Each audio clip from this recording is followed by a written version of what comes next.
आए प्रभ शरणागति कृपा निध दयाल। एक अखार हर मन बस्त नानक होत निहाल। हर सिमरत मन तन सुखी बिनसी दुतिया सोच। नानक टेक गोपाल की गोविंद संकट मोच। बाणी गुरु गुरु है बाणी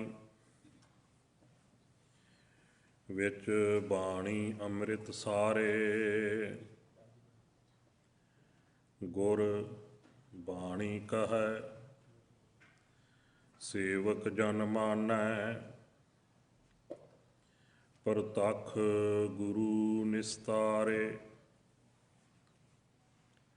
कोट पराध हमारे खंडो। अनक विधि समझावह हम अज्ञान अल्प मत थोरी। तुम आपन बिरद रखावह हम अज्ञान अल्प मत थोरी। तुम आपन बिरद रखावहो।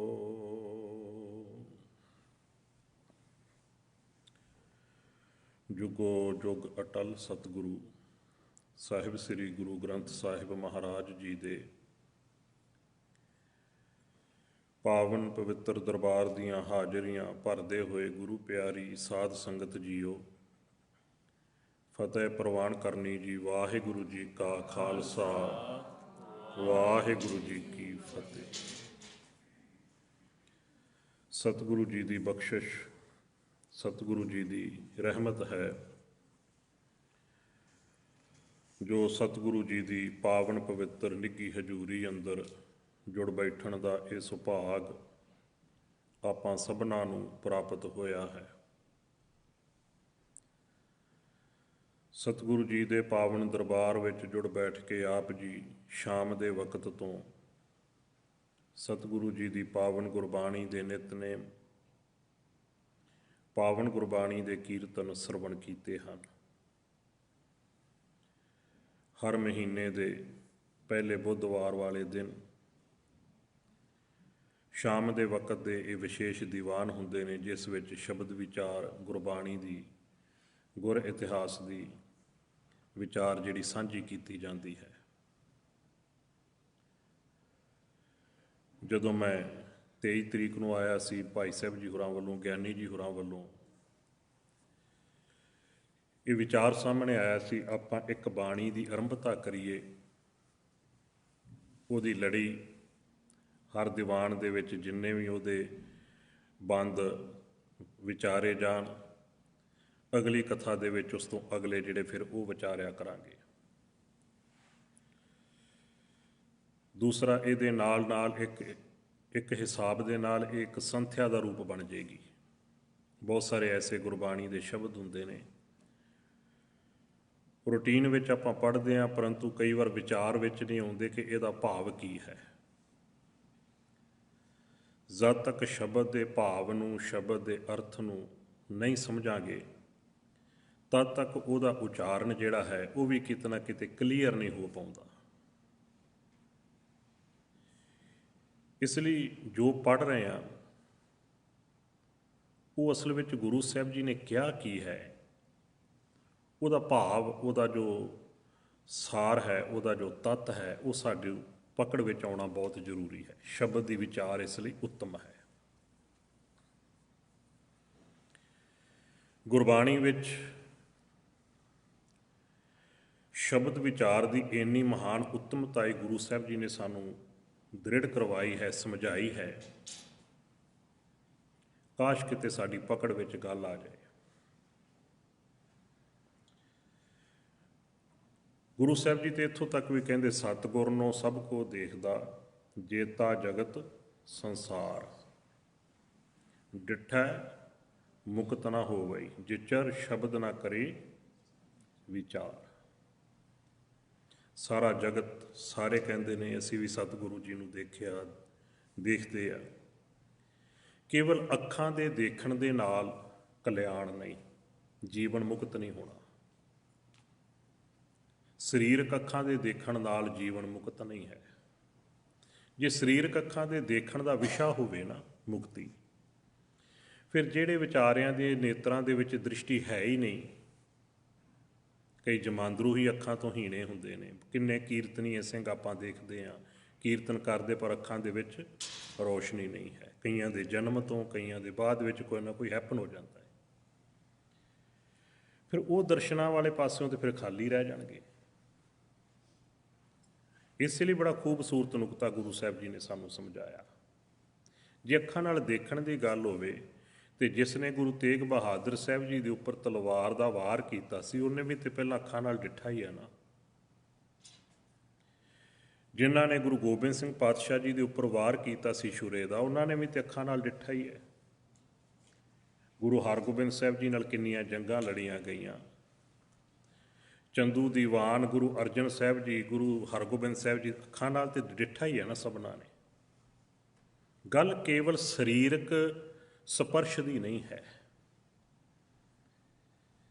ਗੱਲ ਸੁਰਤ ਦੇ ਸਪਰਸ਼ ਦੀ ਹੈ। ਸੁਰਤ ਨੇ ਦੇਖਣਾ, ਸੁਰਤ ਨੇ ਦਰਸ਼ਨ ਕਰਨੇ ਆ। ਤੇ ਸੁਰਤ ਜੀ ਉਦੋਂ ਦਰਸ਼ਨ ਕਰਦੀ ਹੈ ਜਦੋਂ ਸ਼ਬਦ ਦੀ ਵਿਚਾਰ, ਸੁਰਤ ਜਿਹੜੀ ਹੈ ਵਿਚਾਰ ਦੇ ਨਾਲ ਇੱਕਮਿਕ ਹੋਵੇ, ਜੁੜੀ ਹੋਵੇ। ਕਿਉਂਕਿ ਸਿੱਖੀ ਦਾ ਸੰਬੰਧ ਹੀ ਸੁਰਤ ਦੇ ਨਾਲ ਹੈ। ਇਸੇ ਸਿੱਧ ਗੋਸ਼ਟ ਵਿੱਚ ਅੱਗੇ ਚੱਲ ਕੇ ਵੀ ਇਹ ਖੁਲਾਸਾ ਹੋਣਾ ਹੈ।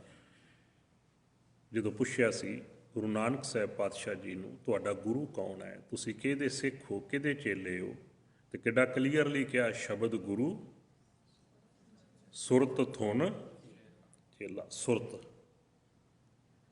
ਸਿੱਖੀ ਦਾ ਸੰਬੰਧ ਹੀ ਸੁਰਤ ਨਾਲ ਹੈ। ਜੀਵਨ ਨੇ ਤਰਨਾ ਵੀ ਸੁਰਤ ਦੇ ਰਾਹੀਂ ਹੈ। ਗੁਰੂ ਜੀ ਨੂੰ ਪੁੱਛ ਲੈਂਦੇ ਆਪਾਂ।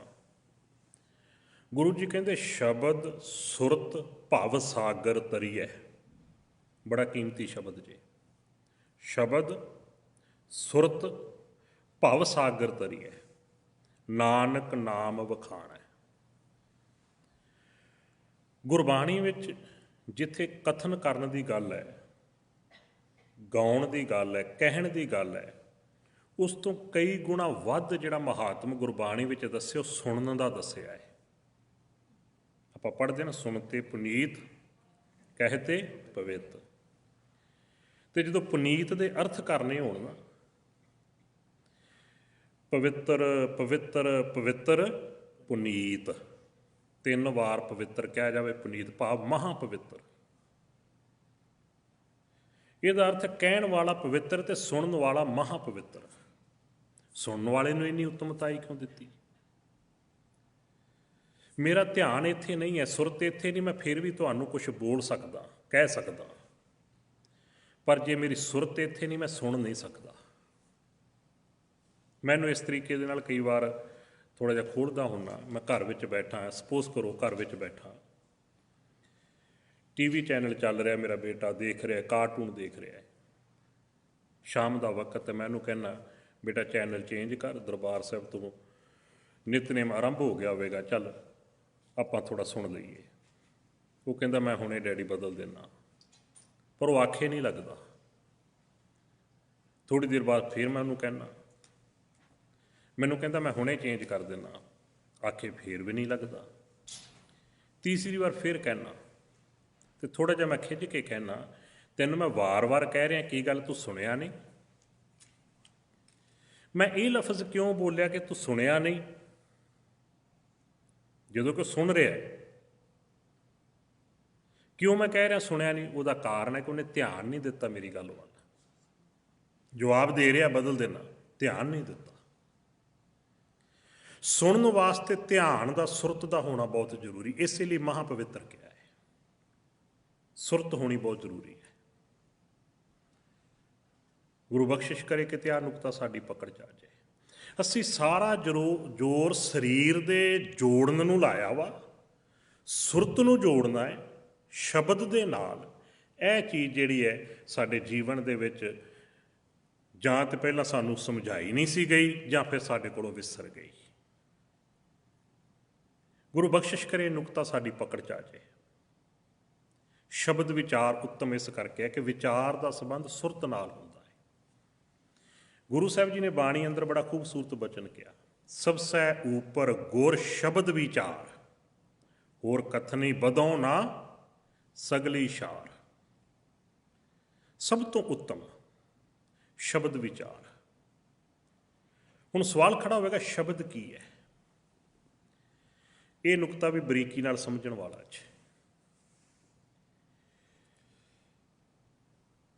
ਐਗਜ਼ਾਮਪਲ ਦੇ ਤੌਰ ਤੇ ਅਰਥ ਸੌਖਾ ਪਕੜ 'ਚ ਆ ਜਾਏ। ਟ੍ਰੇਨ ਚੱਲਦੀ ਹੈ ਨਾ, ਤੇ ਟ੍ਰੇਨ ਦਾ ਸ਼ਬਦ ਕੀ ਹੁੰਦਾ ਜਦੋਂ ਚੱਲਦੀ ਹੈ? ਸ਼ਕ ਸ਼ਕ ਸ਼ਕ ਸ਼ਕ। ਇਹ ਉਹਦਾ ਸ਼ਬਦ ਹੈ, ਉਹਦੀ ਆਵਾਜ਼ ਹੈ। ਪਰ ਉਹ ਸਾਨੂੰ, ਜਾਂ ਇੱਥੋਂ ਦਾ ਕੋਈ ਬੱਚਾ ਪੁੱਛੇ ਵੀ ਇੰਡੀਆ ਟ੍ਰੇਨ ਚੱਲਦੀ, ਉਹਦਾ ਆਵਾਜ਼ ਕਿਹੋ ਜਿਹੀ ਹੈ, ਉਹਨੂੰ ਸਮਝਾਉਣ ਲਈ ਫਿਰ ਅੱਖਰਾਂ ਦੇ ਨਾਲ ਲਿਖ ਕੇ ਦੱਸਾਂਗੇ ਕਿ CHHAK, CHHAK, CHHAK। ਹੁਣ CHHAK ਇਹ ਉਹਦਾ ਸ਼ਬਦ ਨਹੀਂ ਹੈ, ਪਰ ਇਹਦੇ ਜ਼ਰੀਏ ਸ਼ਬਦ ਉਹਨੂੰ ਸਮਝਾਇਆ ਜਾ ਰਿਹਾ। ਇਹ ਲਫ਼ਜ਼ ਨੇ, ਅੱਖਰ ਨੇ, ਅੱਖਰਾਂ ਦੇ ਰਾਹੀਂ ਉਹ ਸ਼ਬਦ ਦ੍ਰਿੜ ਕਰਵਾਇਆ ਜਾ ਰਿਹਾ, ਸਮਝਾਇਆ ਜਾ ਰਿਹਾ ਕਿ ਉਹਦੀ ਆਹ ਆਵਾਜ਼ ਹੈ, ਆਹ ਸ਼ਬਦ ਹੈ। ਇਸੇ ਤਰ੍ਹਾਂ ਜੋ ਗੁਰਮੁਖੀ ਅੱਖਰਾਂ ਦੇ ਵਿੱਚ ਲਿਖ ਕੇ ਗੁਰੂ ਸਾਹਿਬਾਨਾਂ ਨੇ ਸਾਨੂੰ ਬਖਸ਼ਿਸ਼ ਕੀਤਾ ਨਾ, ਉਹਦਾ ਜੋ ਗਿਆਨ ਹੈ, ਜੋ ਕੁਛ ਉਹਦੇ ਵਿੱਚ ਲਿਖਿਆ ਹੈ, ਜੋ ਉਹਦਾ ਭਾਵ ਹੈ, ਜੋ ਉਹਦੀ ਵਿਚਾਰ ਹੈ, ਉਹ ਸ਼ਬਦ ਹੈ। ਸੌਖਾ ਇਹਨੂੰ ਸਮਝ ਲਈਏ, ਗੁਰਬਾਣੀ ਦੀ ਵਿਚਾਰ ਸ਼ਬਦ ਹੈ। ਸੁਰਤ ਨੇ ਇਹਦੇ ਨਾਲ ਜੁੜਨਾ ਹੈ, ਅੱਖਰਾਂ ਤੱਕ ਸੀਮਤ ਨਹੀਂ ਰਹਿਣਾ। ਅੱਖਰਾਂ ਵਿੱਚ ਜਿਹੜੀ ਚੀਜ਼ ਬਿਆਨ ਕੀਤੀ ਗਈ ਹੈ ਉਹਦੇ ਨਾਲ ਜੁੜਨਾ ਹੈ। ਉਹ ਅਕਾਲ ਪੁਰਖ ਵਾਹਿਗੁਰੂ ਪ੍ਰਮਾਤਮਾ ਦੀ ਜੋਤ ਹੈ, ਉਸੇ ਨੂੰ ਹਿਰਦਾ ਕਿਹਾ ਗਿਆ ਹੈ, ਰੱਬੀ ਜੋਤ ਕਿਹਾ ਗਿਆ ਹੈ, ਔਰ ਉਹ ਕਦੇ ਖਤਮ ਨਹੀਂ ਹੁੰਦੀ, ਕਦੇ ਖਤਮ ਨਹੀਂ ਹੁੰਦੀ। ਇਹ ਅੱਖਰ ਖਿਰ ਜਾਹੇਂਗੇ। ਗੁਰੂ ਜੀ ਕਹਿੰਦੇ ਅੱਖਰ ਤੇ ਸਮੇਂ ਦੇ ਨਾਲ ਬਦਲ ਵੀ ਜਾਂਦੇ ਆ, ਪਰ ਉਹ ਜਿਹੜਾ ਉਹਦੇ ਵਿੱਚ ਸੱਚ ਬਿਆਨਿਆ ਗਿਆ ਉਹ ਨਹੀਂ ਕਦੇ ਬਦਲਣਾ। ਸੌਖਾ ਕਰ ਲਈਏ, ਆਪਾਂ ਰਾਤ ਕਹਿੰਦੇ ਆ, ਕਿਸੇ ਹੋਰ ਭਾਸ਼ਾ ਵਿੱਚ ਇਹਨੂੰ ਨਾਈਟ ਕਹਿੰਦੇ ਆ, ਕਿਸੇ ਹੋਰ ਭਾਸ਼ਾ ਦੇ ਵਿੱਚ ਚਲੇ ਜਾਈ ਰਾਤਰੀ ਕਹਿ ਦਿੰਦੇ ਆ, ਕਿਤੇ ਰੈਣ ਕਹਿੰਦੇ ਆ। ਇਹਦਾ ਮਤਲਬ ਅੱਖਰ ਬਦਲ ਗਏ, ਪਰ ਉਹ ਰਾਤ ਜਿਹੜੀ ਹੈ, ਰਾਤ ਨਹੀਂ ਬਦਲੀ, ਉਹ ਉਹੀ ਹੈ। ਬਸ ਇਹਦਾ ਇਹੀ ਭਾਵ ਜੀ। ਸ਼ਬਦ ਵਿਚਾਰ ਜਿਹੜੀ ਹੈ ਇਸ ਕਰਕੇ ਉੱਤਮ ਹੈ ਕਿ ਜਿਹੜਾ ਸ਼ਬਦ ਹੈ ਇਹ ਅਕਾਲ ਪੁਰਖ ਪਰਮਾਤਮਾ ਦਾ ਰੱਬੀ ਸਰੂਪ ਹੈ। ਜਦੋਂ ਸਾਡੀ ਸੁਰਤ ਸ਼ਬਦ ਵਿੱਚ ਜੁੜ ਜਾਂਦੀ, ਇੱਕਮਿਕ ਹੋ ਜਾਂਦੀ ਹੈ, ਉਦੋਂ ਸਮਝ ਲੈਣਾ ਕਿ ਉਹ ਰੱਬੀ ਮਿਲਾਪ ਹੈ। ਜੀਵਨ ਦਾ ਪਰਮਾਤਮਾ ਨਾਲ ਮਿਲਾਪ ਹੋ ਗਿਆ ਜਦੋਂ ਸ਼ਬਦ ਦੇ ਨਾਲ ਸੁਰਤ ਮਿਲ ਗਈ। ਗੁਰੂ ਰਹਿਮਤ ਕਰੇ ਨੁਕਤਾ ਪਕੜ 'ਚ ਆ ਜਾਏ। ਇਸੇ ਮਿਲਾਪ ਨੂੰ ਹਾਸਲ ਕਰਨ ਲਈ ਜਿਹੜੇ ਯੋਗੀ ਲੋਕ ਸੀ ਇਕਾਂਤ ਲੱਭਦੇ ਸੀ, ਤਾਂ ਕਿ ਸਾਡੇ ਡਿਸਟਰਬ ਨਾ ਹੋਈਏ, ਸਾਡੀ ਸੁਰਤ ਜਿਹੜੀ ਹੈ ਉਹ ਕਿਤੇ ਇੱਧਰ ਉੱਧਰ ਹੋਰ ਕਿਸੇ ਆਵਾਜ਼ ਦੇ ਨਾਲ ਭਟਕ ਨਾ ਜਾਵੇ। ਕਿਸੇ ਨੇ ਜੰਗਲਾਂ ਨੂੰ, ਕਿਸੇ ਨੇ ਪਹਾੜਾਂ ਨੂੰ, ਕਿਸੇ ਨੇ ਕਿਸੇ ਹੋਰ ਜਗ੍ਹਾ ਦੇ ਉੱਪਰ ਜਿਹੜਾ ਸੀ ਆਪਣਾ ਵਾਸਾ ਕਰ ਲਿਆ, ਕਿ ਸੁਰਤ ਕਿਸੇ ਤਰੀਕੇ ਨਾਲ ਜੁੜ ਜਾਵੇ, ਕਿਉਂਕਿ ਸੁਰਤ ਦਾ ਮਿਲਾਪ ਹੀ ਅਸਲੀ ਰੱਬ ਦਾ ਮਿਲਾਪ ਹੈ। ਰੱਬ ਕੋਈ ਵਿਅਕਤੀ ਨਹੀਂ ਹੈ, ਰੱਬ ਕੋਈ ਆਕਾਰ ਨਹੀਂ ਹੈ, ਰੱਬ ਕੋਈ ਕਿਸੇ ਤਰ੍ਹਾਂ ਦੀ ਦਿਸਣ ਵਾਲੀ ਕੋਈ ਇਹੋ ਜਿਹੀ ਸ਼ੈ ਨਹੀਂ ਹੈ ਜਿਹੜੀ ਆਕਾਰ ਵਿੱਚ ਦਿਸਦੀ ਹੋਵੇ। ਰੱਬ ਕੀ ਹੈ? ਪਰਮਾਤਮਾ ਦਾ ਸਰੂਪ ਹੈ ਸ਼ਬਦ। ਗੁਰੂ ਜੀ ਨੂੰ ਪੁੱਛ ਲੈਂਦੇ ਹਾਂ। ਗੁਰੂ ਜੀ ਕਹਿੰਦੇ ਸਤਿਗੁਰ ਕੀ ਬਾਣੀ ਸਤ ਸਰੂਪ ਹੈ। ਇਹ ਜਿਹੜਾ ਸ਼ਬਦ ਹੈ ਨਾ, ਇਹ ਪਰਮੇਸ਼ਰ ਦਾ ਸਰੂਪ ਹੈ। ਤੇ ਕਰਨਾ ਕੀ ਹੈ? ਗੁਰਬਾਣੀ ਬਣੀ ਹੈ, ਉਹ ਸ਼ਬਦ ਬਣਨਾ ਹੈ ਸਾਡੇ ਜੀਵਨ ਨੇ। ਇਸ ਲਈ ਬਚਨ ਆਉਂਦਾ ਗੁਰ ਕੈ ਸ਼ਬਦ ਬਣਾਵੋ ਇਹ ਮਨ। ਇਸ ਮਨ ਨੂੰ ਗੁਰੂ ਦਾ ਸ਼ਬਦ ਬਣਾਓ। ਅੱਖਰ ਭਾਈ ਸਾਹਿਬ ਜੀ ਇੱਧਰੋਂ ਪੜ੍ਹਨ, ਉਹਦੇ ਅਰਥ ਸਾਡਾ ਮਨ ਹੋਵੇ, ਸਾਡਾ ਜੀਵਨ ਹੋਵੇ। ਬੜਾ ਕੀਮਤੀ ਨੁਕਤਾ ਜੇ ਪਕੜ ਵਿੱਚ ਆ ਗਿਆ ਤੇ ਪੋਥੀ ਸਾਹਿਬ ਵਿੱਚੋਂ, ਗੁਟਕਾ ਸਾਹਿਬ ਚੋਂ, ਗੁਰੂ ਗ੍ਰੰਥ ਸਾਹਿਬ ਜੀ ਵਿੱਚੋਂ ਅਸੀਂ ਸ਼ਬਦ ਪੜ੍ਹੀਏ ਤੇ ਉਹਦੀ ਵਿਆਖਿਆ, ਉਹਦੇ ਜਿਹੜੇ ਅਰਥ, ਜੋ ਕੁਛ ਉਹਦੇ ਵਿੱਚ ਗਿਆਨ ਦਿੱਤਾ ਹੈ, ਉਹ ਸਾਡਾ ਅੰਦਰ ਹੋਵੇ। ਉਹਨੂੰ ਕਹਾਂਗੇ ਕਿ ਇਹ ਪਰਮਾਤਮਾ ਦੇ ਰੱਬੀ ਮਿਲਾਪ ਵਾਲਾ ਜੀਵਨ ਹੈ। ਹੋਰ ਕੋਈ ਫਿਜ਼ੀਕਲ ਮਿਲਾਪ ਨਹੀਂ ਹੈ। ਫਿਜ਼ੀਕਲ ਮਿਲਣਾ ਹੋ ਵੀ ਨਹੀਂ ਸਕਦਾ। ਆਪਾਂ ਜਦੋਂ ਅਰਦਾਸ ਕਰਦੇ ਹਾਂ ਨਾ, ਇੱਕ ਬਚਨ ਪੜ੍ਹਦੇ ਹਾਂ, ਉਹਦੇ ਵਿੱਚ 10 ਪਾਤਸ਼ਾਹੀਆਂ ਦਾ ਜ਼ਿਕਰ ਆਉਂਦਾ ਹੈ।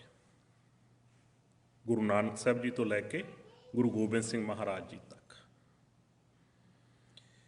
ਉਹਦੇ ਵਿੱਚ ਇੱਕ ਸ਼ਬਦ ਨਾਲ ਆਉਂਦਾ, ਸਭ ਥਾਈਂ ਹੋਏ ਸਹਾਈ। ਸਭ ਥਾਂ, ਹਰ ਜਗ੍ਹਾ ਤੇ ਸਹਾਈ ਹੋਣਾ।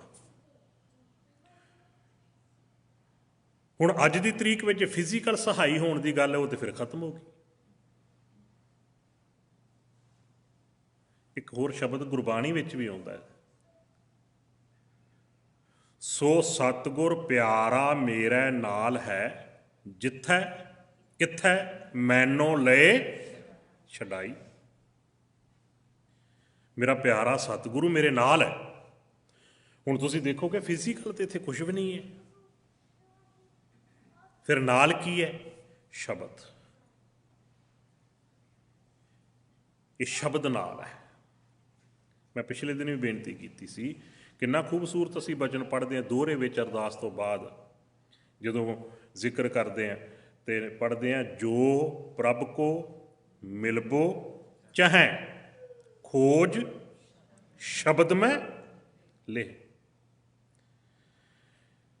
ਬੜੀ ਪਲੈਨਿੰਗ ਦੇ ਨਾਲ ਸਾਨੂੰ ਸ਼ਬਦ ਤੋਂ ਪਾਸੇ ਕਰਕੇ ਸ਼ਬਦ ਦੇ ਪੈਰਲਰ ਕਿਸੇ ਹੋਰ ਦੇ ਨਾਲ ਜੋੜਨ ਦੀ ਕੋਸ਼ਿਸ਼ ਕੀਤੀ ਗਈ। ਕਿਉਂ? ਕਿਉਂਕਿ ਜੇ ਸ਼ਬਦ ਨਾਲ ਜੁੜ ਗਏ ਅਸੀਂ, ਸਾਡੇ ਜੀਵਨ 'ਚੋਂ ਵਹਿਮ, ਚਿੰਤਾ, ਡਰ, ਹਰ ਤਰ੍ਹਾਂ ਦਾ ਜਿਹੜਾ ਕਹਿ ਲਓ ਵਿਕਾਰ, ਹਰ ਤਰ੍ਹਾਂ ਦੀ ਬੁਰਿਆਈ ਖਤਮ ਹੋ ਜਾਏਗੀ। ਜੀਵਨ ਸੁਰਖਰੂ ਹੋ ਜਾਏਗਾ, ਜੀਵਨ ਨਿਸ਼ਚਿੰਤ ਹੋ ਜਾਏਗਾ। ਆਪਾਂ ਪੜ੍ਹਦੇ ਵੀ ਨਾ, ਧੁਰ ਕੀ ਬਾਣੀ ਆਈ। ਜਦੋਂ ਜੀਵਨ ਵਿੱਚ ਇਹ ਧੁਰ ਕੀ ਬਾਣੀ ਆ ਗਈ, ਸਾਡੇ ਜੀਵਨ ਵਿੱਚ ਆ ਗਈ, ਤੇ ਬਾਣੀ ਨੇ ਕੀਤਾ ਕੀ? ਤਿਨ ਸਗਲੀ ਚਿੰਤ ਮਿਟਾਈ। ਜੀਵਨ ਚਿੰਤਾ ਤੋਂ ਮੁਕਤ ਹੋ ਜਾਏਗਾ। ਕੋਈ ਡਰ, ਕੋਈ ਕਲੇਸ਼, ਕੋਈ ਸਹਿਮ ਤੇ ਕੋਈ ਵਹਿਮ ਜੀਵਨ 'ਚ ਨਹੀਂ ਰਹੇਗਾ। ਤੇ ਜਿਹੜੀ ਜਮਾਤ ਡਰ, ਵਹਿਮ, ਇਹਨਾਂ ਨੂੰ ਹਥਿਆਰ ਬਣਾ ਕੇ ਸਾਨੂੰ ਕਹਿ ਲਓ ਕਿ ਸਾਡਾ ਸ਼ੋਸ਼ਣ ਕਰਨਾ ਚਾਹੁੰਦੀ ਹੈ, ਲੁੱਟਣਾ ਚਾਹੁੰਦੀ ਹੈ, ਰਾਜ ਕਰਨਾ ਚਾਹੁੰਦੀ ਹੈ, ਉਹਦੇ ਤੇ ਹੱਥ ਖਾਲੀ ਹੋ ਜਾਣਗੇ। ਉਹਨਾਂ ਨੇ ਫਿਰ ਕੋਸ਼ਿਸ਼ ਕੀਤੀ ਸ਼ਬਦ ਦੇ ਨਾਲ ਨਾ ਕਿਤੇ ਸੁਰਤ ਦਾ ਮੇਲ ਹੋਵੇ, ਉਹਦੇ ਪੈਰਲਰ ਹੋਰ ਚੀਜ਼ਾਂ ਪ੍ਰਮੋਟ ਕਰ ਦਿਓ, ਚਾਹੇ ਉਹ ਗੁਰੂ ਸਾਹਿਬਾਨਾਂ ਦੇ ਨਾਂ 'ਤੇ ਤਸਵੀਰਾਂ, ਜਾਂ ਕੋਈ ਹੋਰ ਜਗ੍ਹਾ, ਜਾਂ ਕਾਲਪਨਿਕ ਕਹਾਣੀਆਂ, ਜਿਹਨੂੰ ਕਰਾਮਾਤੀ ਕਹਾਣੀਆਂ ਕਹਿ ਦਿੰਦੇ ਆਪਾਂ, ਚਮਤਕਾਰੀ ਕਹਾਣੀਆਂ, ਤਾਂ ਕਿ ਉਧਰ ਧਿਆਨ ਚਲੇ ਜਾਵੇ, ਸ਼ਬਦ ਵਾਲਾ ਪਾਸਾ ਫਿਰ ਪਾਸੇ ਹੋ ਜਾਏ। ਮੈਂ ਕਈ ਵਾਰ ਅਕਸਰ ਇਹ ਬੇਨਤੀ ਕਰਦਾ ਨਾ, ਜਦੋਂ ਵੀ ਕਿਤੇ ਕਦੇ ਵੀ ਤੁਸੀਂ ਧਿਆਨ ਨਾਲ ਸੋਚਿਓ, ਇਕੱਲੇ ਬੈਠੇ ਹੋਗੇ ਤੁਸੀਂ ਧਿਆਨ 'ਚ ਜੋ ਸੋਚੋਗੇ ਤੁਸੀਂ ਖੁਦ ਮਹਿਸੂਸ ਕਰੋਗੇ ਇਹ ਰਿਐਲਿਟੀ ਹੈ। ਆਪਾਂ ਸਾਰਿਆਂ ਨੂੰ ਪਤਾ ਹੈ ਕਿ ਗੁਰੂ ਕੌਣ ਹੈ। ਸ਼ਬਦ ਗੁਰੂ ਸੁਰਤ ਧੁਨ ਚੇਲਾ ਆਪਾਂ ਪੜ੍ਹਦੇ ਹਾਂ। ਗੁਰੂ ਗ੍ਰੰਥ ਸਾਹਿਬ ਸਭ ਸਿੱਖਣ ਕੋ ਹੁਕਮ ਹੈ ਗੁਰੂ ਮਾਨਿਓ ਗ੍ਰੰਥ, ਆਪਾਂ ਇਹ ਵੀ ਪੜ੍ਹਦੇ ਹਾਂ। ਪਰ ਜਦੋਂ ਵੀ ਕਿਤੇ ਗੁਰੂ ਨਾਨਕ ਸਾਹਿਬ ਜੀ ਦਾ ਜ਼ਿਕਰ ਚੱਲਦਾ ਹੈ ਤੇ ਜਿਹਨ ਵਿੱਚ ਕੀ ਆਉਂਦਾ ਹੈ ਜੀ? ਤਸਵੀਰ ਗੁਰੂ ਨਾਨਕ ਸਾਹਿਬ ਜੀ ਦੀ। ਗੁਰੂ ਗੋਬਿੰਦ ਸਿੰਘ ਜੀ ਦਾ ਜ਼ਿਕਰ ਚੱਲੇਗਾ ਤੇ ਉਹ ਤਸਵੀਰ। ਤਸਵੀਰ ਕਿਉਂ ਆਉਂਦੀ ਹੈ? ਸ਼ਬਦ ਕਿਉਂ ਨਹੀਂ ਆਉਂਦਾ? ਜਦ ਕਿ ਗੁਰੂ ਸਾਹਿਬ ਖੁਦ ਕਹਿ ਕੇ ਗਏ ਨੇ ਇਹ ਗੱਲ ਗੁਰੂ ਗ੍ਰੰਥ ਸਾਹਿਬ ਜੀ ਦੇ ਵਿੱਚ ਦਰਜ ਵੀ ਹੈ। ਗੁਰ ਮੂਰਤ, ਗੁਰ ਸ਼ਬਦ ਹੈ, ਗੁਰ ਕੀ ਮੂਰਤ ਮਨ ਮਹਿ ਧਿਆਨ। ਕਈ ਵਾਰ ਸਵਾਲ ਸਾਹਮਣੇ ਆਉਂਦਾ, ਇਹ ਪਤਾ ਕਿਉਂ ਨੁਕਤੇ ਸਾਂਝੇ ਕਰ ਰਹੇ ਹਾਂ? ਕਿਉਂਕਿ ਵਿਚਾਰ ਹੋਣੀ ਜ਼ਰੂਰੀ ਹੈ। ਇਹਨਾਂ ਨੁਕਤਿਆਂ ਨੇ ਨੁਕਸਾਨ ਬਹੁਤ ਕੀਤਾ ਸਾਡਾ। ਕਈ ਵਾਰ ਕਈ ਕਹਿ ਵੀ ਦੇਣਗੇ, ਭਾਈ ਸਾਹਿਬ ਬੱਚਿਆਂ ਨੂੰ ਫਿਰ ਕਿਵੇਂ ਪਤਾ ਲੱਗੇਗਾ? ਘੱਟੋ ਘੱਟ ਇੰਨੇ ਬਹਾਨੇ ਨਾਲ ਉਹਨਾਂ ਨੂੰ ਗੁਰੂ ਚੇਤੇ ਆਉਂਦਾ ਹੈ। ਪਰ ਇੰਨੇ ਬਹਾਨੇ ਦੇ ਨਾਲ ਸ਼ਬਦ ਵਿਸਰ ਜਾਂਦਾ ਹੈ। ਇਹ ਵੀ ਤੇ ਦੇਖੋ ਨਾ, ਇੱਧਰੋਂ ਕਿੰਨੀ ਦੂਰ ਚਲੇ ਗਿਆ। ਜੇ ਕਿਤੇ ਘਰ ਵਿੱਚ ਉਹੀ ਗੁਰਬਾਣੀ ਦਾ ਕੋਈ ਸ਼ਬਦ, ਗੁਰਬਾਣੀ ਦੀਆਂ ਕਈ ਪੰਗਤੀਆਂ, ਮੈਂ ਕਈ ਐਸੇ ਗੁਰਮੁਖ ਵੀ ਦੇਖੇ ਨੇ, ਉਹਨਾਂ ਨੇ ਵੀ ਨਾ ਸ਼ਬਦ ਪੂਰਾ ਸ਼ੀਸ਼ੇ ਵਿੱਚ ਉਹਨੂੰ ਮੜਾਇਆ ਹੈ, ਲਗਾਇਆ ਹੋਇਆ ਘਰ ਦੇ ਵਿੱਚ। ਉਹ ਕਹਿੰਦੇ ਜੋ ਸਵੇਰੇ ਉੱਠਦੇ ਬੱਚੇ ਪੜ੍ਹਦੇ ਆ, ਮੀਨਿੰਗ ਪੁੱਛਦੇ ਆ, ਇਹਨਾਂ ਨੂੰ ਦੱਸੀਦਾ ਹੈ ਇਹ ਸ਼ਬਦ ਕੀ ਕਹਿ ਰਿਹਾ ਹੈ, ਕਿਉਂਕਿ ਉਹ ਫਿਰ ਕਾਲਪਨਿਕ ਤਸਵੀਰਾਂ ਵਾਲੇ ਪਾਸੇ ਚਲੇਗੀ ਖੇਡ, ਸੁਰਤ ਉੱਧਰ ਚਲੇਗੀ। ਸ਼ਬਦ ਕਿਤੇ ਨਾ ਕਿਤੇ ਸਾਡੇ ਤੋਂ ਖੁੰਝ ਗਿਆ। ਸਾਡਾ ਜੋ ਵੀ ਅੱਜ ਗਿਰਾਵਟ ਜੀਵਨ ਵਿੱਚ ਜਾਂ ਜੋ ਕੁਛ ਵੀ ਹੋ ਰਿਹਾ ਹੈ, ਉਹ ਇਸੇ ਕਰਕੇ ਹੈ ਕਿ ਸਾਡੀ ਸੁਰਤ ਸ਼ਬਦ ਦੇ ਨਾਲੋਂ ਟੁੱਟੀ ਹੋਈ ਹੈ। ਸ਼ਬਦ ਨਾਲੋਂ ਸੰਬੰਧ ਸਾਡਾ ਟੁੱਟਿਆ ਹੈ। ਸਰੀਰ ਦਾ ਸੰਬੰਧ ਹੈ, ਲਿਬਾਸ ਵੀ ਬੜਾ ਖੂਬਸੂਰਤ ਹੈ, ਸਾਰਾ ਕੁਝ ਚਿਹਰਾ ਮੋਹਰਾ ਉਹੋ ਜਿਹਾ ਹੈਗਾ ਜਿਹੋ ਜਿਹਾ ਚਾਹੀਦਾ ਹੈ, ਸਿੱਖ ਦਾ ਕਿਹਾ ਜਾਂਦਾ ਹੈ, ਪਰ ਜੀਵਨ ਨਹੀਂ ਹੈ, ਸੋਚ ਨਹੀਂ ਹੈ ਉਹੋ ਜਿਹੀ, ਕਿਰਦਾਰ ਨਹੀਂ ਹੈ, ਬੋਲ ਚਾਲ ਨਹੀਂ ਹੈ, ਸਰੋਤ ਨਹੀਂ ਹੈ, ਤੱਕਣੀ ਨਹੀਂ ਹੈ, ਕਿਉਂਕਿ ਇਹਨਾਂ ਚੀਜ਼ਾਂ ਦਾ ਸੰਬੰਧ ਸਾਡੀ ਸੁਰਤ ਦੇ ਨਾਲ ਹੈ, ਧਿਆਨ ਦੇ ਨਾਲ ਹੈ, ਸਾਡੇ ਮਨ ਦੇ ਨਾਲ ਹੈ। ਗੁਰੂ ਬਖਸ਼ਿਸ਼ ਕਰੇ ਨੁਕਤਾ ਪਕੜ ਚ ਆ ਜੇ ਸਾਡੇ। ਫਿਰ ਦੁਹਰਾਵਾਂ, ਸ਼ਬਦ ਪਰਮੇਸ਼ਰ ਦਾ ਸਰੂਪ ਹੈ, ਰੱਬ ਦਾ ਸਰੂਪ ਸ਼ਬਦ ਹੈ। ਉਹ ਸ਼ਬਦ ਦੇ ਨਾਲ ਸਾਡੀ ਸੁਰਤ ਨੇ ਮਿਲਣਾ ਹੈ, ਇਹ ਰੱਬੀ ਮਿਲਾਪ ਹੈ। ਹੋਰ ਕੋਈ ਰੱਬੀ ਮਿਲਾਪ ਵੱਖਰੀ ਚੀਜ਼ ਨਹੀਂ ਹੈ। ਜੋ ਗੁਰਬਾਣੀ ਦਾ ਗਿਆਨ ਹੈ, ਜਦੋਂ ਉਹ ਮੇਰਾ ਤੇ ਮੇਰੀ ਸੁਰਤ, ਮੇਰੀ ਸੋਚ, ਮੇਰੇ ਵਿਚਾਰ, ਮੇਰੇ ਕਿਰਦਾਰ ਵਿੱਚ ਚੀਜ਼ ਆ ਗਈ ਨਾ, ਸਮਝ ਲੈਣਾ ਕਿ ਮੈਂ ਰੱਬੀ ਮਿਲਾਪ ਵਾਲਾ ਜੀਵਨ ਜੀ ਰਿਹਾ, ਰੱਬੀ ਮਿਲਾਪ ਵਾਲਾ ਜੀਵਨ। ਗੁਰੂ ਬਖਸ਼ਿਸ਼ ਕਰੇ ਨੁਕਤਾ ਪਕੜ ਚ ਆ ਜਾਏ। ਇੱਕ ਪ੍ਰਮਾਣ ਹੋਰ ਸਾਂਝਾ ਕਰ ਲੈਣੇ ਗੁਰਬਾਣੀ ਵਿੱਚੋਂ, ਫਿਰ ਥੋੜ੍ਹਾ ਜਿਹਾ ਹੋਰ ਸੌਖਾ ਸਮਝ ਆ ਜਾਏਗਾ। ਹਜ਼ੂਰ ਜੀ ਦਾ ਇੱਕ ਸ਼ਬਦ ਹੈ, ਆਸਾ ਕੀ ਵਾਰ 'ਚ, ਬਿਨ ਸਤਿਗੁਰ ਕਿਨੈ ਨਾ ਪਾਇਓ, ਬਿਨ ਸਤਿਗੁਰ ਕਿਨੈ ਨਾ ਪਾਇਆ, ਸਤਿਗੁਰ ਵਿੱਚ ਆਪ ਰੱਖੇ ਓਨ। ਪਰਮੇਸ਼ਰ ਨੇ ਆਪਣੇ ਆਪ ਨੂੰ ਸਤਿਗੁਰੂ ਵਿੱਚ ਰੱਖਿਆ ਹੋਇਆ ਹੈ। ਹੁਣ ਸਵਾਲ ਖੜਾ ਹੋਵੇਗਾ ਵੀ ਸਤਿਗੁਰੂ ਕੌਣ ਹੈ ਜਿਹਦੇ ਵਿੱਚ ਪਰਮੇਸ਼ਰ ਨੇ ਆਪਣੇ ਆਪ ਨੂੰ ਰੱਖਿਆ? ਗੁਰੂ ਨਾਨਕ ਸਾਹਿਬ ਕਹਿੰਦੇ ਕੋਈ ਲੁਕੀ ਛਿਪੀ ਗੱਲ ਨਹੀਂ ਹੈ। ਕਰ ਪ੍ਰਗਟ ਆਖ ਸੁਣਾਇਆ। ਪ੍ਰਗਟ ਦਾ ਮਤਲਬ ਕੀ ਹੁੰਦਾ ਜੀ? ਪ੍ਰਤੱਖ ਰੂਪ ਵਿੱਚ ਆ ਕੇ ਸੁਣਾਇਆ ਜਾ ਰਿਹਾ ਕਿ ਪਰਮੇਸ਼ਰ ਅਕਾਲ ਪੁਰਖ ਨੇ ਆਪਣੇ ਆਪ ਨੂੰ ਸਤਿਗੁਰੂ ਵਿੱਚ ਰੱਖਿਆ। ਅਤੇ ਜਦੋਂ ਸਤਿਗੁਰੂ ਦੀ ਗੱਲ ਆਉਂਦੀ ਹੈ, ਆਪਾਂ ਗੁਰੂ ਗ੍ਰੰਥ ਸਾਹਿਬ ਜੀ ਨੂੰ ਵੀ ਪੁੱਛ ਲੈਂਦੇ ਹਾਂ। ਗੁਰੂ ਜੀ ਕਹਿੰਦੇ ਸਤਿਗੁਰ ਬਚਨ, ਬਚਨ ਹੈ ਸਤਿਗੁਰ। ਇਹ ਜਿਹੜੇ ਰੱਬੀ ਬਚਨ ਹੈ, ਇਹ ਜਿਹੜੇ ਲਾਹੀ ਬਚਨ ਹੈ, ਇਹ ਜਿਹੜੀ ਧੁਰ ਕੀ ਬਾਣੀ ਹੈ, ਇਹ ਸਤਿਗੁਰ ਹੈ। ਸਤਿਗੁਰ ਦਾ ਭਾਵ ਹੁੰਦਾ ਹੈ, ਗੁਰ ਦਾ ਅਰਥ ਹੈ ਗਿਆਨ, ਅਤੇ ਸਤ ਦਾ ਅਰਥ ਹੈ ਸਦੀਵੀ, ਜਿਹੜਾ ਕਦੇ ਖਤਮ ਹੋਣ ਵਾਲਾ ਨਾ ਹੋਵੇ। ਗੁਰਬਾਣੀ ਉਹੀ ਸੱਚਾ ਗਿਆਨ ਤੇ ਹੈ ਜਿਹੜਾ ਕਦੇ ਖਤਮ ਨਹੀਂ ਹੁੰਦਾ। ਮੈਂ ਪਹਿਲਾਂ ਬੇਨਤੀ ਕੀਤੀ, ਅੱਖਰ ਖਤਮ ਹੋ ਸਕਦੇ ਹੈ ਪਰ ਗਿਆਨ ਨਹੀਂ ਖਤਮ ਹੋਵੇਗਾ। ਭਾਸ਼ਾ ਬਦਲੀ ਜਾ ਸਕਦੀ ਹੈ। ਰਾਤ ਕਹਿ ਰਹੇ ਹਾਂ, ਕਿਤੇ ਨਾਈਟ ਕਹਿ ਦਿੱਤਾ ਜਾਂਦਾ, ਕਿਤੇ ਰੈਣ ਕਿਹਾ ਜਾਂਦਾ, ਕਿਤੇ ਰਾਤਰੀ ਕਹੀ ਜਾਂਦੀ ਹੈ, ਪਰ ਹੈ ਤਾਂ ਇੱਕ ਹੀ ਹੈ ਨਾ, ਉਹ ਰਿਐਲਿਟੀ ਉਹੀ ਹੈ। ਗੁਰੂ ਬਖਸ਼ਿਸ਼ ਕਰੇ। ਸਿੱਧ ਗੋਸ਼ਟ, ਇਹਦੇ ਦੋ ਭਾਵ ਨੇ। ਇੱਕ ਭਾਵ ਤੇ ਬੜਾ ਸਿੱਧਾ ਜਿਹਾ ਸਿੰਪਲ ਹੈ, ਜਿਹੜਾ ਆਮ ਪ੍ਰਚਲਿਤ ਹੈ, ਸਿੱਧਾਂ ਦੇ ਨਾਲ ਗੋਸ਼ਟੀ। ਸਿੱਧ ਲੋਕ ਕੌਣ ਨੇ? ਸਿੱਧ ਦਾ ਅਰਥ ਹੁੰਦਾ ਕਾਮਯਾਬ, ਸਫਲ। ਸਫਲ ਦਾ ਅਰਥ ਹੁੰਦਾ ਹੈ ਜਿਹੜਾ ਮੰਜ਼ਿਲ ਤੇ ਪਹੁੰਚ ਚੁੱਕਾ ਹੈ। ਉਹਦੇ ਅਰਥ ਭਾਵ ਜਿਹੜੇ ਸੀ ਨਾ ਪਹਿਲੇ ਸਮਿਆਂ ਦੇ ਵਿੱਚ, ਹੁਣ ਵੀ ਉਸੇ ਤਰੀਕੇ ਨਾਲ ਚੱਲ ਰਹੀ ਸਾਰੀ ਖੇਡ, ਬਦਲ ਦਿੱਤੇ ਗਏ। ਵੀ ਜਿਹੜਾ ਸਮਾਜ ਨੂੰ ਛੱਡ ਦਿੰਦਾ ਹੈ, ਜਿਹੜਾ ਸਰੀਰ ਦੇ ਉੱਪਰ ਆਪਣੇ ਸਰੀਰ ਨੂੰ ਸਾਧ ਲੈਂਦਾ ਹੈ, ਉਹ ਸਿੱਧ ਹੋ ਜਾਂਦਾ ਹੈ। ਜਾਂ ਜਿਹਦੇ ਕੋਲ ਕੁਛ ਕਰਾਮਾਤੀ ਸ਼ਕਤੀਆਂ ਆ ਜਾਂਦੀਆਂ, ਜਿਵੇਂ ਰਿੱਧੀਆਂ ਸਿੱਧੀਆਂ ਕਹਿ ਦਿੰਦੇ ਆਪਾਂ ਸ਼ਬਦ ਵਰਤਦੇ ਹਾਂ ਨਾ, ਰਿੱਧੀਆਂ ਸਿੱਧੀਆਂ, ਵੀ ਜਿਹਦੇ ਕੋਲ ਕੁਛ ਕਰਾਮਾਤੀ ਸ਼ਕਤੀਆਂ ਆ ਗਈਆਂ, ਉਹਨੇ ਜੋ ਕਿਹਾ ਪੂਰਾ ਹੋ ਗਿਆ, ਜਾਂ ਦਿਲ ਦੀ ਗੱਲ ਕਿਸੇ ਦੀ ਬੁੱਝ ਕੇ ਦੱਸ ਦਿੱਤੀ, ਜਾਂ ਦੱਸ ਦਿੱਤਾ ਜੀ ਹਾਂ ਜੀ ਇਸ ਟਾਈਮ 'ਤੇ ਫਲਾਣੀ ਥਾਂ 'ਤੇ ਆਹ ਕੁਛ ਹੁੰਦਾ ਹੋਵੇਗਾ, ਅਤੇ ਪਤਾ ਕੀਤਾ ਉਹੀ ਕੁਛ ਹੁੰਦਾ, ਆਪਾਂ ਕਹਿੰਦੇ ਬੜਾ ਸਿੱਧੀਆਂ ਦਾ ਮਾਲਕ ਹੈ। ਤੇ ਉਹਨੂੰ ਕਹਿ ਦਿੱਤਾ ਜਾਂਦਾ ਸਿੱਧ। ਗੁਰਬਾਣੀ ਦੇ ਵਿੱਚ ਭਾਵ ਅਰਥ ਨੂੰ ਬੜੀ ਵਡਿਆਈ ਦਿੱਤੀ ਗਈ ਹੈ। ਭਾਵ ਅਰਥ, ਕਿਉਂਕਿ ਅੱਖਰੀ ਅਰਥ ਜਿਹੜੇ ਨੇ ਨਾ, ਉਹ ਕਿਤੇ ਨਾ ਕਿਤੇ ਸਾਨੂੰ ਫਿਰ ਸਾਡੇ ਸਿਧਾਂਤ ਤੋਂ ਪਾਸੇ ਲੈ ਜਾਣਗੇ। ਕਿਵੇਂ? ਸਨਾਤਨ ਮੱਤ ਦੇ ਗ੍ਰੰਥਾਂ ਦੇ ਵਿੱਚ ਗੋਪਾਲ ਸ਼ਬਦ ਜਿਹੜਾ ਹੈ ਨਾ, ਉਹ ਗਊਆਂ ਨੂੰ ਪਾਲਣ ਵਾਲਾ ਕ੍ਰਿਸ਼ਨ ਵਾਸਤੇ ਹੈ। ਪਰ ਸੇਮ ਹੀ ਅੱਖਰ ਨੇ ਗੁਰੂ ਗ੍ਰੰਥ ਸਾਹਿਬ ਜੀ ਵਿੱਚ ਗੋਪਾਲ। ਪਰ ਇੱਥੇ ਗੋਪਾਲ ਕਿਹਨੂੰ ਕਿਹਾ ਗਿਆ? ਸਾਰੀ ਸ੍ਰਿਸ਼ਟੀ ਦੀ ਪਾਲਣਾ ਕਰਨ ਵਾਲੇ ਅਕਾਲ ਪੁਰਖ। ਅੱਖਰ ਸੇਮ ਹੀ ਹੈ, ਪਰ ਭਾਵ ਦੋਨਾਂ ਦੇ ਫਰਕ ਹੈ। ਉੱਥੇ ਰਾਮ ਇੱਕ ਅਵਤਾਰੀ ਪੁਰਸ਼ ਦਾ ਨਾਮ ਹੈ, ਇੱਥੇ ਰਾਮ ਅਕਾਲ ਪੁਰਖ ਜਿਹੜਾ ਰਮਿਆ ਹੋਇਆ ਹਰ ਥਾਂ, ਜ਼ਰੇ ਜ਼ਰੇ ਕਣ ਕਣ ਵਿੱਚ। ਰਾਮ ਦੇ ਅਸਲ 'ਚ ਤਿੰਨ ਗੁਣਾਂ ਦਾ ਸੁਮੇਲ ਹੈ ਰਾਮ ਅੱਖਰ। ਰਾ ਦਾ ਭਾਵ ਹੁੰਦਾ ਰਚਨਹਾਰ, ਆ ਦਾ ਭਾਵ ਹੁੰਦਾ ਆਹਾਰ ਦੇਣ ਵਾਲਾ, ਜਿਹੜੀ ਰਚਨਾ ਰਚੀ ਹੈ ਉਹਨੂੰ ਪਾਲਣਾ। ਮਾਂ ਦਾ ਭਾਵ ਹੈ ਮ੍ਰਿਤਿੂ ਦੇਣੀ, ਖਤਮ ਕਰਨਾ।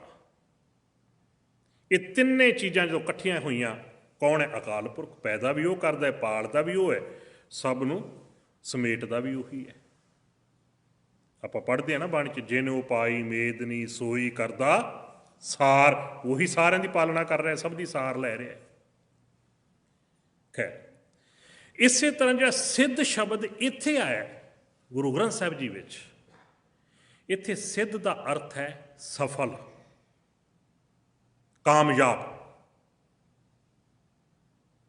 ਇਹਦੇ ਜਿਹੜੇ ਅਰਥ ਭਾਵ ਕੀਤੇ ਨੇ ਪੰਥ ਪ੍ਰਮਾਣਿਤ ਜਿਹੜੀ ਸਟੀਕ ਉਹਦੇ ਮੁਤਾਬਕ, ਸਿੱਧ ਗੋਸ਼ਟ ਦਾ ਭਾਵ ਹੈ ਰੱਬੀ ਮਿਲਾਪ ਦੀਆਂ ਗੱਲਾਂ,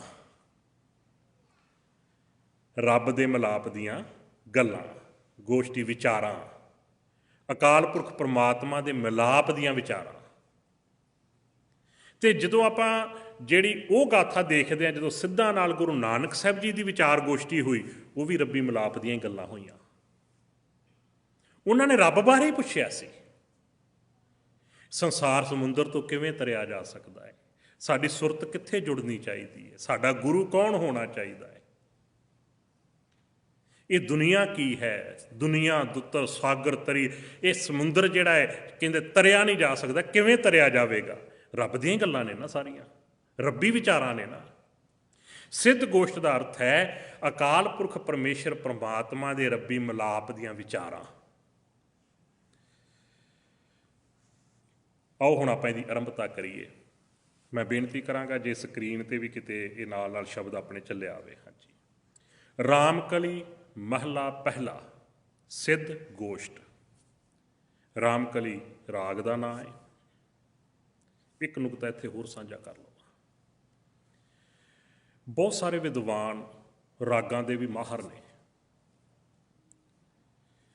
ਗੁਰਬਾਣੀ ਦਾ ਜਿਹੜਾ ਫਲਸਫਾ ਹੈ ਨਾ, ਉਹਨੂੰ ਸਮਝਣਾ ਤੇ ਗੁਰਬਾਣੀ 'ਚੋਂ ਸਮਝ ਸਕਦੇ ਹਾਂ।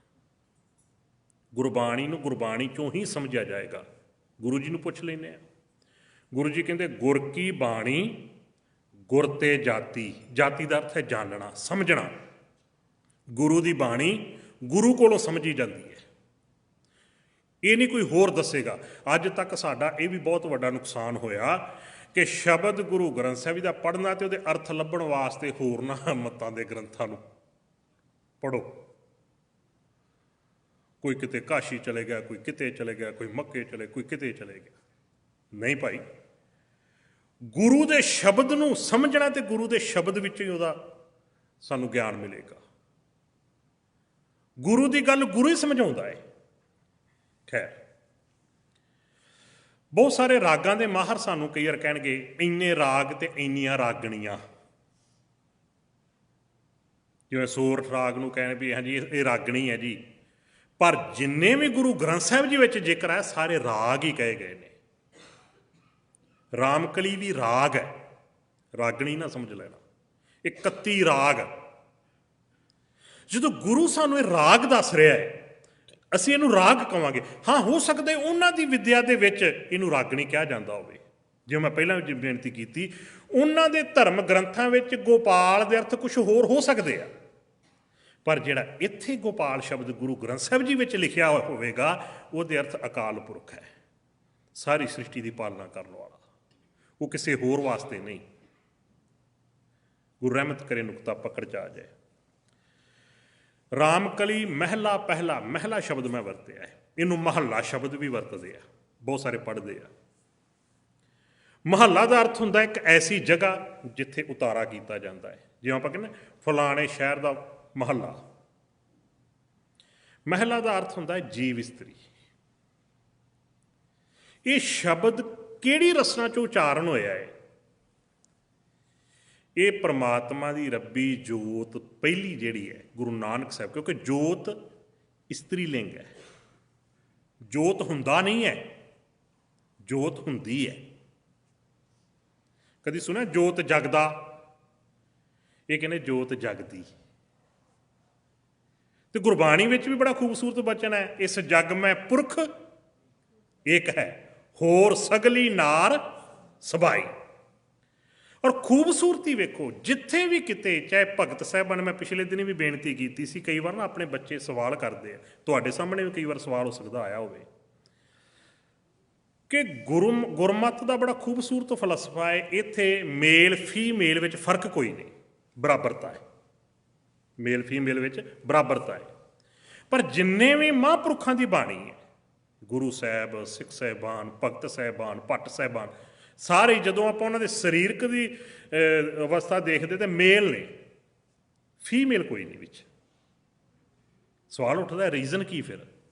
ਕਿਉਂਕਿ ਇੱਥੇ ਤੇ ਬਰਾਬਰਤਾ ਹੈ। ਮੈਂ ਪਿਛਲੇ ਦਿਨ ਵੀ ਇਹ ਨੁਕਤਾ ਤੁਹਾਡੇ ਸਾਹਮਣੇ ਬੇਨਤੀ ਕੀਤੀ ਸੀ, ਉਹਦਾ ਰੀਜ਼ਨ ਹੈ ਜੋ ਫੀਮੇਲ ਉਹ ਫੀਮੇਲ ਹੈ, ਉਹਨੂੰ ਬਦਲਣ ਦੀ ਲੋੜ ਨਹੀਂ ਆਪਣੇ ਆਪ ਨੂੰ।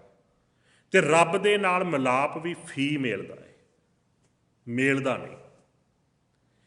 ਤੇ ਪ੍ਰਮਾਤਮਾ ਨਾਲ ਜਦੋਂ ਵੀ ਮਿਲਾਪ ਦੀ ਗੁਰਬਾਣੀ 'ਚ ਗੱਲ ਚੱਲੀ ਹੈ, ਜਿੰਨੇ ਭਗਤ ਸਾਹਿਬ, ਗੁਰੂ ਸਾਹਿਬਾਨ ਜਾਂ ਜਿਨ੍ਹਾਂ ਦੀ ਵੀ ਬਾਣੀ ਹੈ, ਉਹਨਾਂ ਨੇ ਜਦੋਂ ਆਪਣੇ ਆਪ ਨੂੰ ਰੱਬ ਦੇ ਅੱਗੇ ਪੇਸ਼ ਕੀਤਾ ਤੇ ਇਸਤਰੀ ਦੇ ਰੂਪ ਵਿੱਚ ਪੇਸ਼ ਕੀਤਾ, ਪਤਨੀ ਦੇ ਰੂਪ ਵਿੱਚ ਪੇਸ਼ ਕੀਤਾ। ਕਿਉਂਕਿ ਮੇਲ ਨੂੰ ਹੀ ਬਦਲਣਾ ਪਏਗਾ ਨਾ ਆਪਣੇ ਆਪ ਨੂੰ, ਕਿ ਨਹੀਂ ਮੈਂ ਵੀ ਇਹ ਪਰਮੇਸ਼ਰ ਅਕਾਲ ਪੁਰਖ ਪ੍ਰਮਾਤਮਾ ਦੀ ਪਤਨੀ ਆ, ਮੈਂ ਵੀ ਉਹਦੇ ਅੱਗੇ ਫੀਮੇਲ ਆ। ਆਪਾਂ ਸਾਰੇ ਕੁਦਰਤ ਹੈ, ਰੱਬ ਦੀ ਕੁਦਰਤ ਹੈ ਆਪਾਂ ਜਿੰਨੇ ਵੀ ਹਾਂ।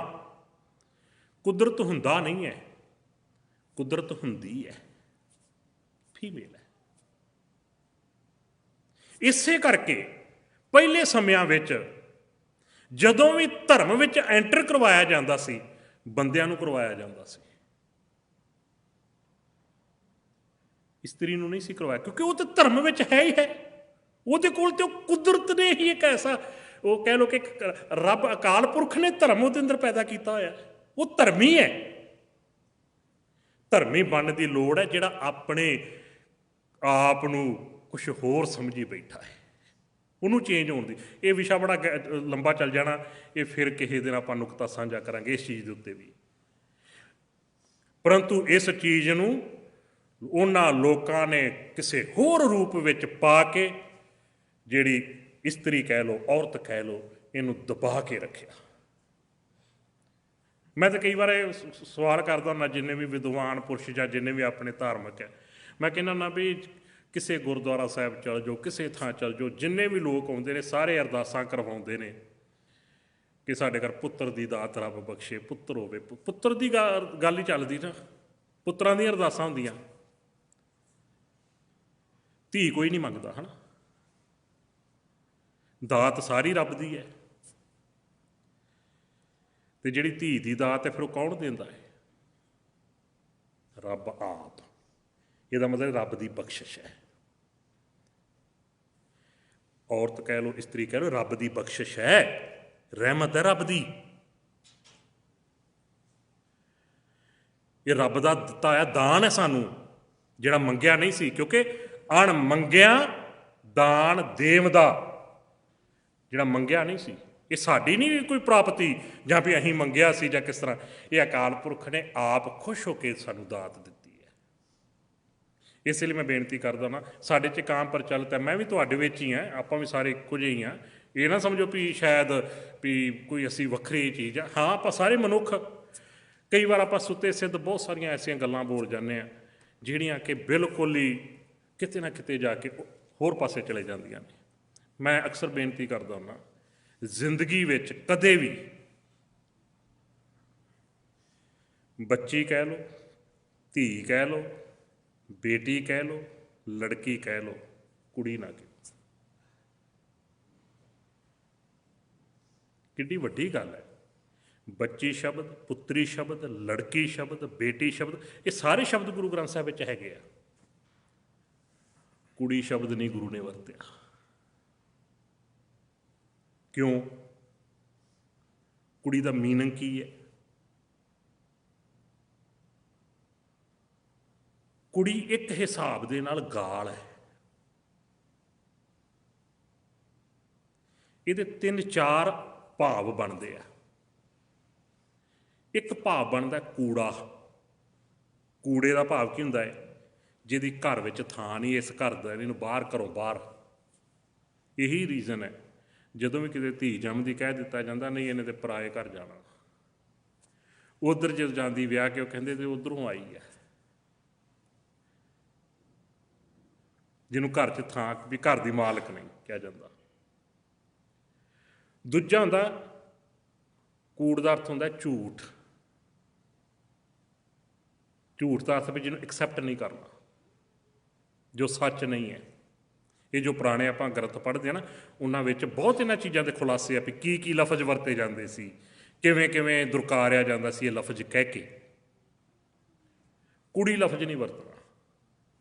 ਧੀ ਕਹਿ ਲਓ, ਬੇਟੀ ਕਹਿ ਲਓ, ਬੱਚੀ ਕਹਿ ਲਓ, ਪੁੱਤਰੀ ਕਹਿ ਲਓ, ਲੜਕੀ ਕਹਿ ਲਓ।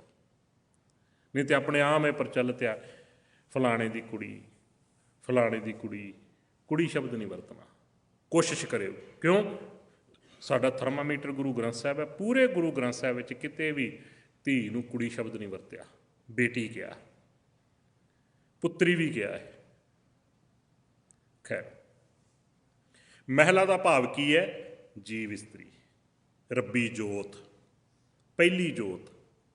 ਜੋਤ ਰੂਪ ਹਰ ਆਪ ਗੁਰੂ ਨਾਨਕ ਕਹਾਇਓ। ਗੁਰੂ ਜੋਤ ਹੁੰਦੀ ਹੈ। ਸਿੱਧ ਗੋਸ਼ਟ, ਰੱਬੀ ਮਿਲਾਪ ਦੀਆਂ ਵਿਚਾਰਾਂ। ਤੇ ਜਦੋਂ ਵੀ ਕੋਈ ਕਾਰਜ ਸ਼ੁਰੂ ਕਰਨਾ ਹੁੰਦਾ, ਗੁਰਮਤਿ ਦਾ ਇੱਕ ਅਸੂਲ ਹੈ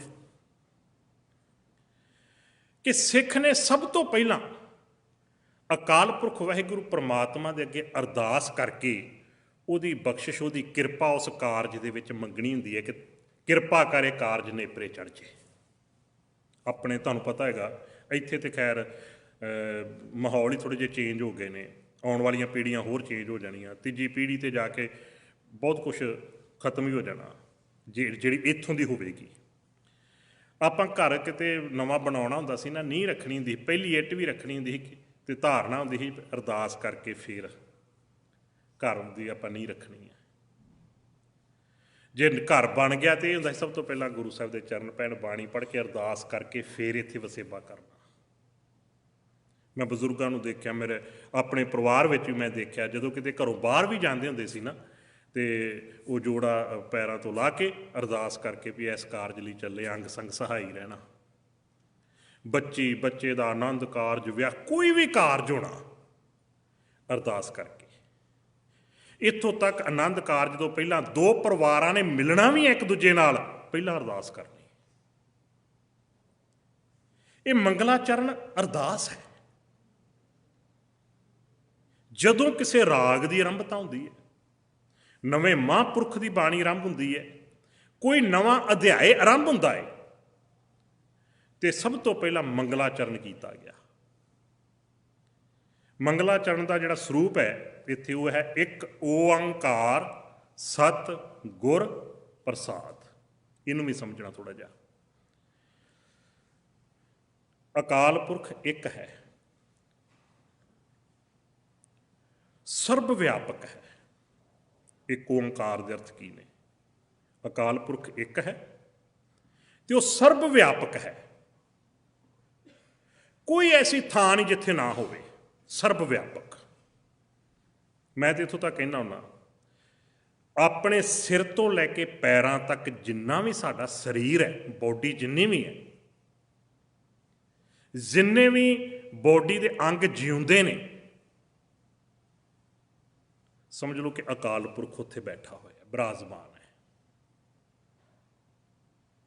ਜਿਹੜੀ ਚੀਜ਼ ਜਿਉਂਦੀ ਹੈ, ਚਾਹੇ ਉਹ ਵਾਲ ਨੇ ਸਾਡੇ, ਚਾਹੇ ਉਹ ਸਾਡੇ ਹੱਥ ਨੇ, ਚਾਹੇ ਪੈਰ ਨੇ, ਚਾਹੇ ਉਹ ਕੁਛ, ਜਿਹੜਾ ਵੀ ਬੋਡੀ ਦਾ ਅੰਗ ਜੀਵਤ ਹੈ, ਜਿਉਂਦਾ ਹੈ, ਉਹਦੇ ਵਿੱਚ ਅਕਾਲ ਪੁਰਖ ਵਿਆਪਕ ਹੈ। ਰੱਬ ਦਾ ਨਾਂ ਹੀ ਤੇ ਜੀਵਨ ਹੈ। ਇਸੇ ਲਈ ਤੇ ਗੁਰੂ ਸਾਹਿਬ ਜੀ ਨੂੰ ਬਾਣੀ ਵਿੱਚ ਆਪਾਂ ਗੁਰੂ ਜੀ ਕੋਲ ਪੁੱਛ ਲੈਂਦੇ ਹਾਂ। ਗੁਰਬਾਣੀ ਵਿੱਚ ਬਹੁਤ ਥਾਵਾਂ ਤੇ ਅਕਾਲ ਪੁਰਖ ਨੂੰ ਕਿਹਾ ਗਿਆ ਜਗ ਜੀਵਨ ਦਾਤਾ ਰਾਮ। ਜਗ ਜੀਵਨ, ਜਗ ਜੀਵਨ ਦਾ ਅਰਥ ਕੀ ਜੀ? ਜਿੰਨਾ ਜਗਤ ਸੰਸਾਰ, ਇਹਦਾ ਜੀਵਨ ਜਿਹੜਾ ਹੈ ਉਹ ਪਰਮੇਸ਼ਰ ਹੈ। ਸਾਡਾ ਜੀਵਨ ਪਰਮੇਸ਼ਰ ਹੈ। ਸਾਡੇ ਸਰੀਰ ਦੀ ਬੋਡੀ ਦਾ ਜਿਹੜਾ ਹਿੱਸਾ ਵੀ ਜਿਉਂਦਾ ਹੈ, ਪਰਮੇਸ਼ਰ ਹੈ ਉੱਥੇ, ਵਾਹਿਗੁਰੂ ਉੱਥੇ। ਗੁਰੂ ਬਖਸ਼ਿਸ਼ ਕਰੇ ਨੁਕਤਾ ਸਾਡੀ ਪਕੜ 'ਚ ਆ ਜਾਏ, ਬੜਾ ਕੀਮਤੀ ਨੁਕਤਾ ਜੇ। ਇੱਕ ਓੰਕਾਰ ਪਰਮੇਸ਼ਰ ਇੱਕ ਹੈ, ਸਰਬ ਵਿਆਪਕ ਹੈ। ਸੱਤ, ਸੱਤ ਦਾ ਅਰਥ ਹੈ ਸਦੀਵੀ ਹੋਂਦ ਵਾਲਾ। ਜਿਹੜਾ ਪਰਮੇਸ਼ਰ ਇੱਕ ਹੈ, ਸਰਬ ਵਿਆਪਕ ਹੈ, ਉਸ ਪਰਮੇਸ਼ਰ ਨਾਲ ਜੇ ਇੱਕਮਿਕ ਹੋਣਾ ਹੈ, ਸਤ ਗੁਰ ਪ੍ਰਸਾਦ, ਸਦੀਵੀ ਹੋਂਦ ਵਾਲਾ, ਜਿਹੜਾ ਕਦੇ ਖਤਮ ਹੋਣ ਵਾਲਾ ਗੁਰੂ ਨਹੀਂ ਹੈ, ਉਸ ਗੁਰੂ ਦੀ ਬਖਸ਼ਿਸ਼ ਨਾਲ ਉਹਦੇ ਨਾਲ ਇੱਕਮਿਕ ਹੋਇਆ ਜਾਂਦਾ ਹੈ। ਕਿਸ ਗੁਰੂ ਦੀ ਬਖਸ਼ਿਸ਼ ਨਾਲ? ਜਿਹੜਾ ਸਦੀਵੀ ਹੋਂਦ ਵਾਲਾ ਹੈ। ਭਾਵ ਕੀ ਹੈ? ਸ਼ਬਦ। ਕਿਤੇ ਇਹ ਨਾ ਹੋਵੇ ਕੋਈ ਸਰੀਰਕ ਗੁਰੂ ਨੂੰ ਸਮਝ ਬੈਠੇ ਸ਼ਾਇਦ ਇਹਦੀ ਕਿਰਪਾ ਇਹਦੇ ਵਿੱਚ ਗੱਲ ਕੀਤੀ ਗਈ ਹੈ। ਸਤ ਦਾ ਅਰਥ ਹੈ ਸਦੀਵੀ ਹੋਂਦ ਵਾਲਾ, ਜਿਹੜਾ ਕਦੇ ਖਤਮ ਹੋਣ ਵਾਲਾ ਨਹੀਂ। ਬਾਣੀ 'ਚ ਵੀ ਬੜਾ ਖੂਬਸੂਰਤ ਬਚਨ ਹੈ, ਸਤਿਗੁਰ ਮੇਰਾ ਸਦਾ ਸਦਾ ਨਾ ਆਵੈ ਨਾ ਜਾਏ, ਉਹ ਅਬਨਾਸ਼ੀ ਪੁਰਖ ਹੈ। ਸਤਿਗੁਰ ਕੌਣ ਹੈ? ਅਬਨਾਸ਼ੀ ਪੁਰਖ ਹੈ, ਜੋ ਸਭ ਮਹਿ ਰਹਿਆ ਸਮਾਏ। ਪ੍ਰਸਾਦ ਦਾ ਅਰਥ ਹੈ ਉਹਦੀ ਬਖਸ਼ਿਸ਼, ਉਹਦੀ ਕਿਰਪਾ ਦੇ ਨਾਲ, ਉਹਦੀ ਕਿਰਪਾ ਦੇ ਦੁਆਰਾ। ਪ੍ਰਸਾਦ ਗੁਰੂ ਗ੍ਰੰਥ ਸਾਹਿਬ ਜੀ ਵਿੱਚ 3 ਰੂਪ ਵਿੱਚ ਆਏਗਾ। ਜਦੋਂ ਵੀ ਤੁਸੀਂ ਬਾਣੀ ਪੜ੍ਹੋਗੇ ਖਿਆਲ ਕਰਨਾ। ਇੱਕ ਆਉਂਦਾ ਹੈ ਦੱਦੇ ਦੇ ਸਿਹਾਰੀ, ਜਿਵੇਂ ਹੁਣ ਹੈ। ਇੱਕ ਹੈ ਦੱਦੇ ਦੇ ਔਂਕੜ। ਇੱਕ ਹੈ ਜਿੱਥੇ ਦੱਦਾ ਮੁਕਤਾ ਹੈ। ਪੜ੍ਹਨਾ ਆਪਾਂ ਤਿੰਨਾਂ ਨੂੰ ਹੀ ਪ੍ਰਸਾਦ ਹੈ, ਪਰ ਤਿੰਨਾਂ ਦੇ ਅਰਥ ਜਿਹੜੇ ਨੇ ਉਹ ਬਦਲ ਜਾਂਦੇ ਆ। ਜਿੱਥੇ ਤੇ ਆ ਗਿਆ ਦੱਦਾ ਮੁਕਤਾ, ਜਿਸ ਤਰ੍ਹਾਂ ਆਉਂਦਾ ਸ਼ਬਦ ਇੱਕ ਜਾਕਾ ਪੂਰਾ ਪੂਰਾ ਜਾਕਾ ਪ੍ਰਸਾਦ, ਭਾਵ ਹੈ ਐਸਾ ਪੂਰਾ ਗੁਰੂ ਜਿਹਦੀ ਕਿਰਪਾ ਵੀ ਪੂਰੀ ਹੈ। ਇੱਕ ਆਪਾਂ ਅਕਸਰ ਪੜ੍ਹਦੇ ਹਾਂ, ਸੁਖਮਨੀ ਸਾਹਿਬ ਵਿੱਚ ਸ਼ਾਇਦ ਸ਼ਬਦ ਆਉਂਦਾ ਹੈ, ਕਾਮ ਕ੍ਰੋਧ ਅਰ ਲੋਭ ਮੋਹ। ਹਾਂ, ਸੁਖਮਨੀ ਸਾਹਿਬ ਦਾ ਸ਼ਲੋਕ ਹੈ, ਕਾਮ ਕ੍ਰੋਧ ਅਰ ਲੋਭ ਮੋਹ ਬਿਨਸ ਜਾਏ ਅਹੰ ਮੇਵ, ਨਾਨਕ ਪ੍ਰਭ ਸਰਨਾਗਤੀ ਕਰ, ਪੜ੍ਹੋ ਸਾਰੇ, ਕਰ ਪ੍ਰਸਾਦ ਗੁਰਦੇਵ। ਗੌਰ ਨਾਲ ਪੜ੍ਹੋ, ਉੱਥੇ ਦੱਦੇ ਦੇ ਔਂਕੜ ਜੇ। ਗੁਰਦੇਵ ਕਿਰਪਾ ਕਰ, ਕਿਰਪਾ ਮੰਗੀ ਉੱਥੇ।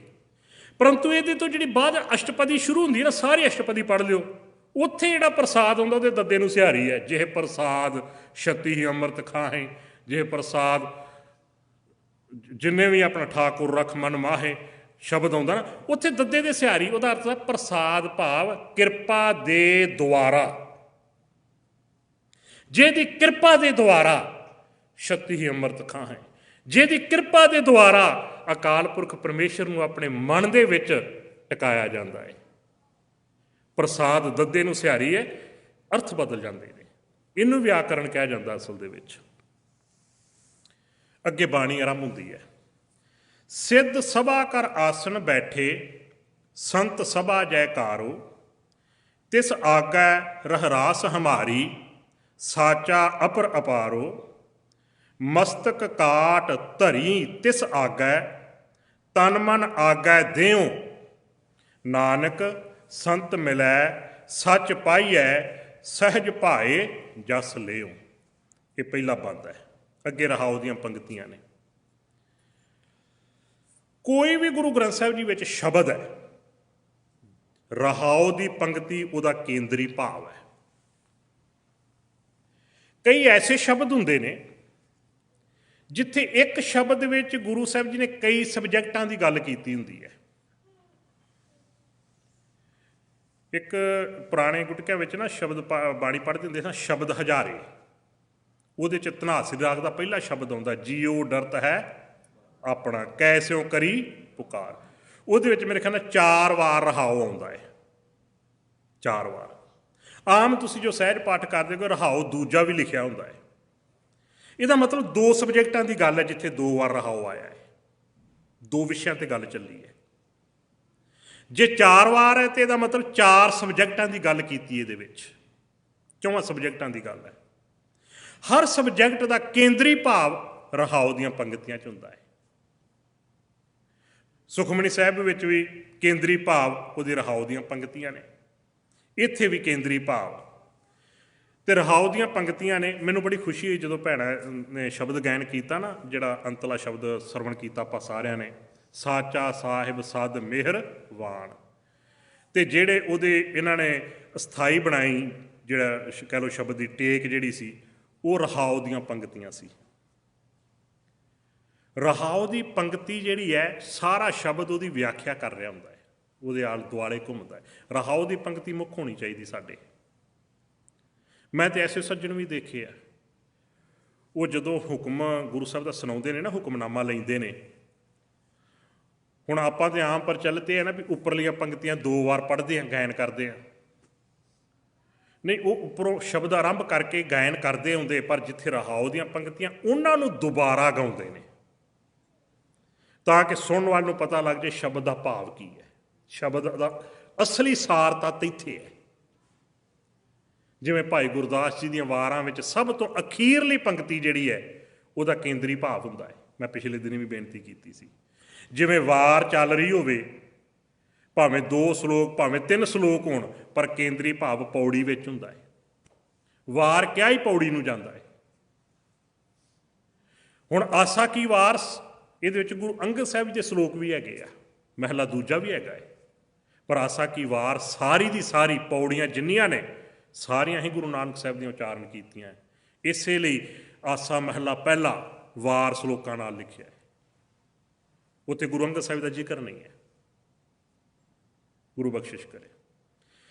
ਤੇ ਰਹਾਉ ਦੀਆਂ ਪੰਕਤੀਆਂ, ਕਿਆ ਭਵੀਐ ਸੱਚ ਸੂਚਾ ਹੋਏ, ਸਾਚ ਸ਼ਬਦ ਬਿਨ ਮੁਕਤ ਨਾ ਕੋਏ। ਇਹਨੂੰ ਆਪਾਂ ਵਿਚਾਰ ਲਏ, ਫਿਰ ਉੱਪਰਲਾ ਬੰਦ ਸਾਂਝਾ ਕਰਾਂਗੇ ਤਾਂ ਕਿ ਸ਼ਬਦ ਜਿਹੜਾ ਸਾਡੀ ਪਕੜ 'ਚ ਆਏਗਾ।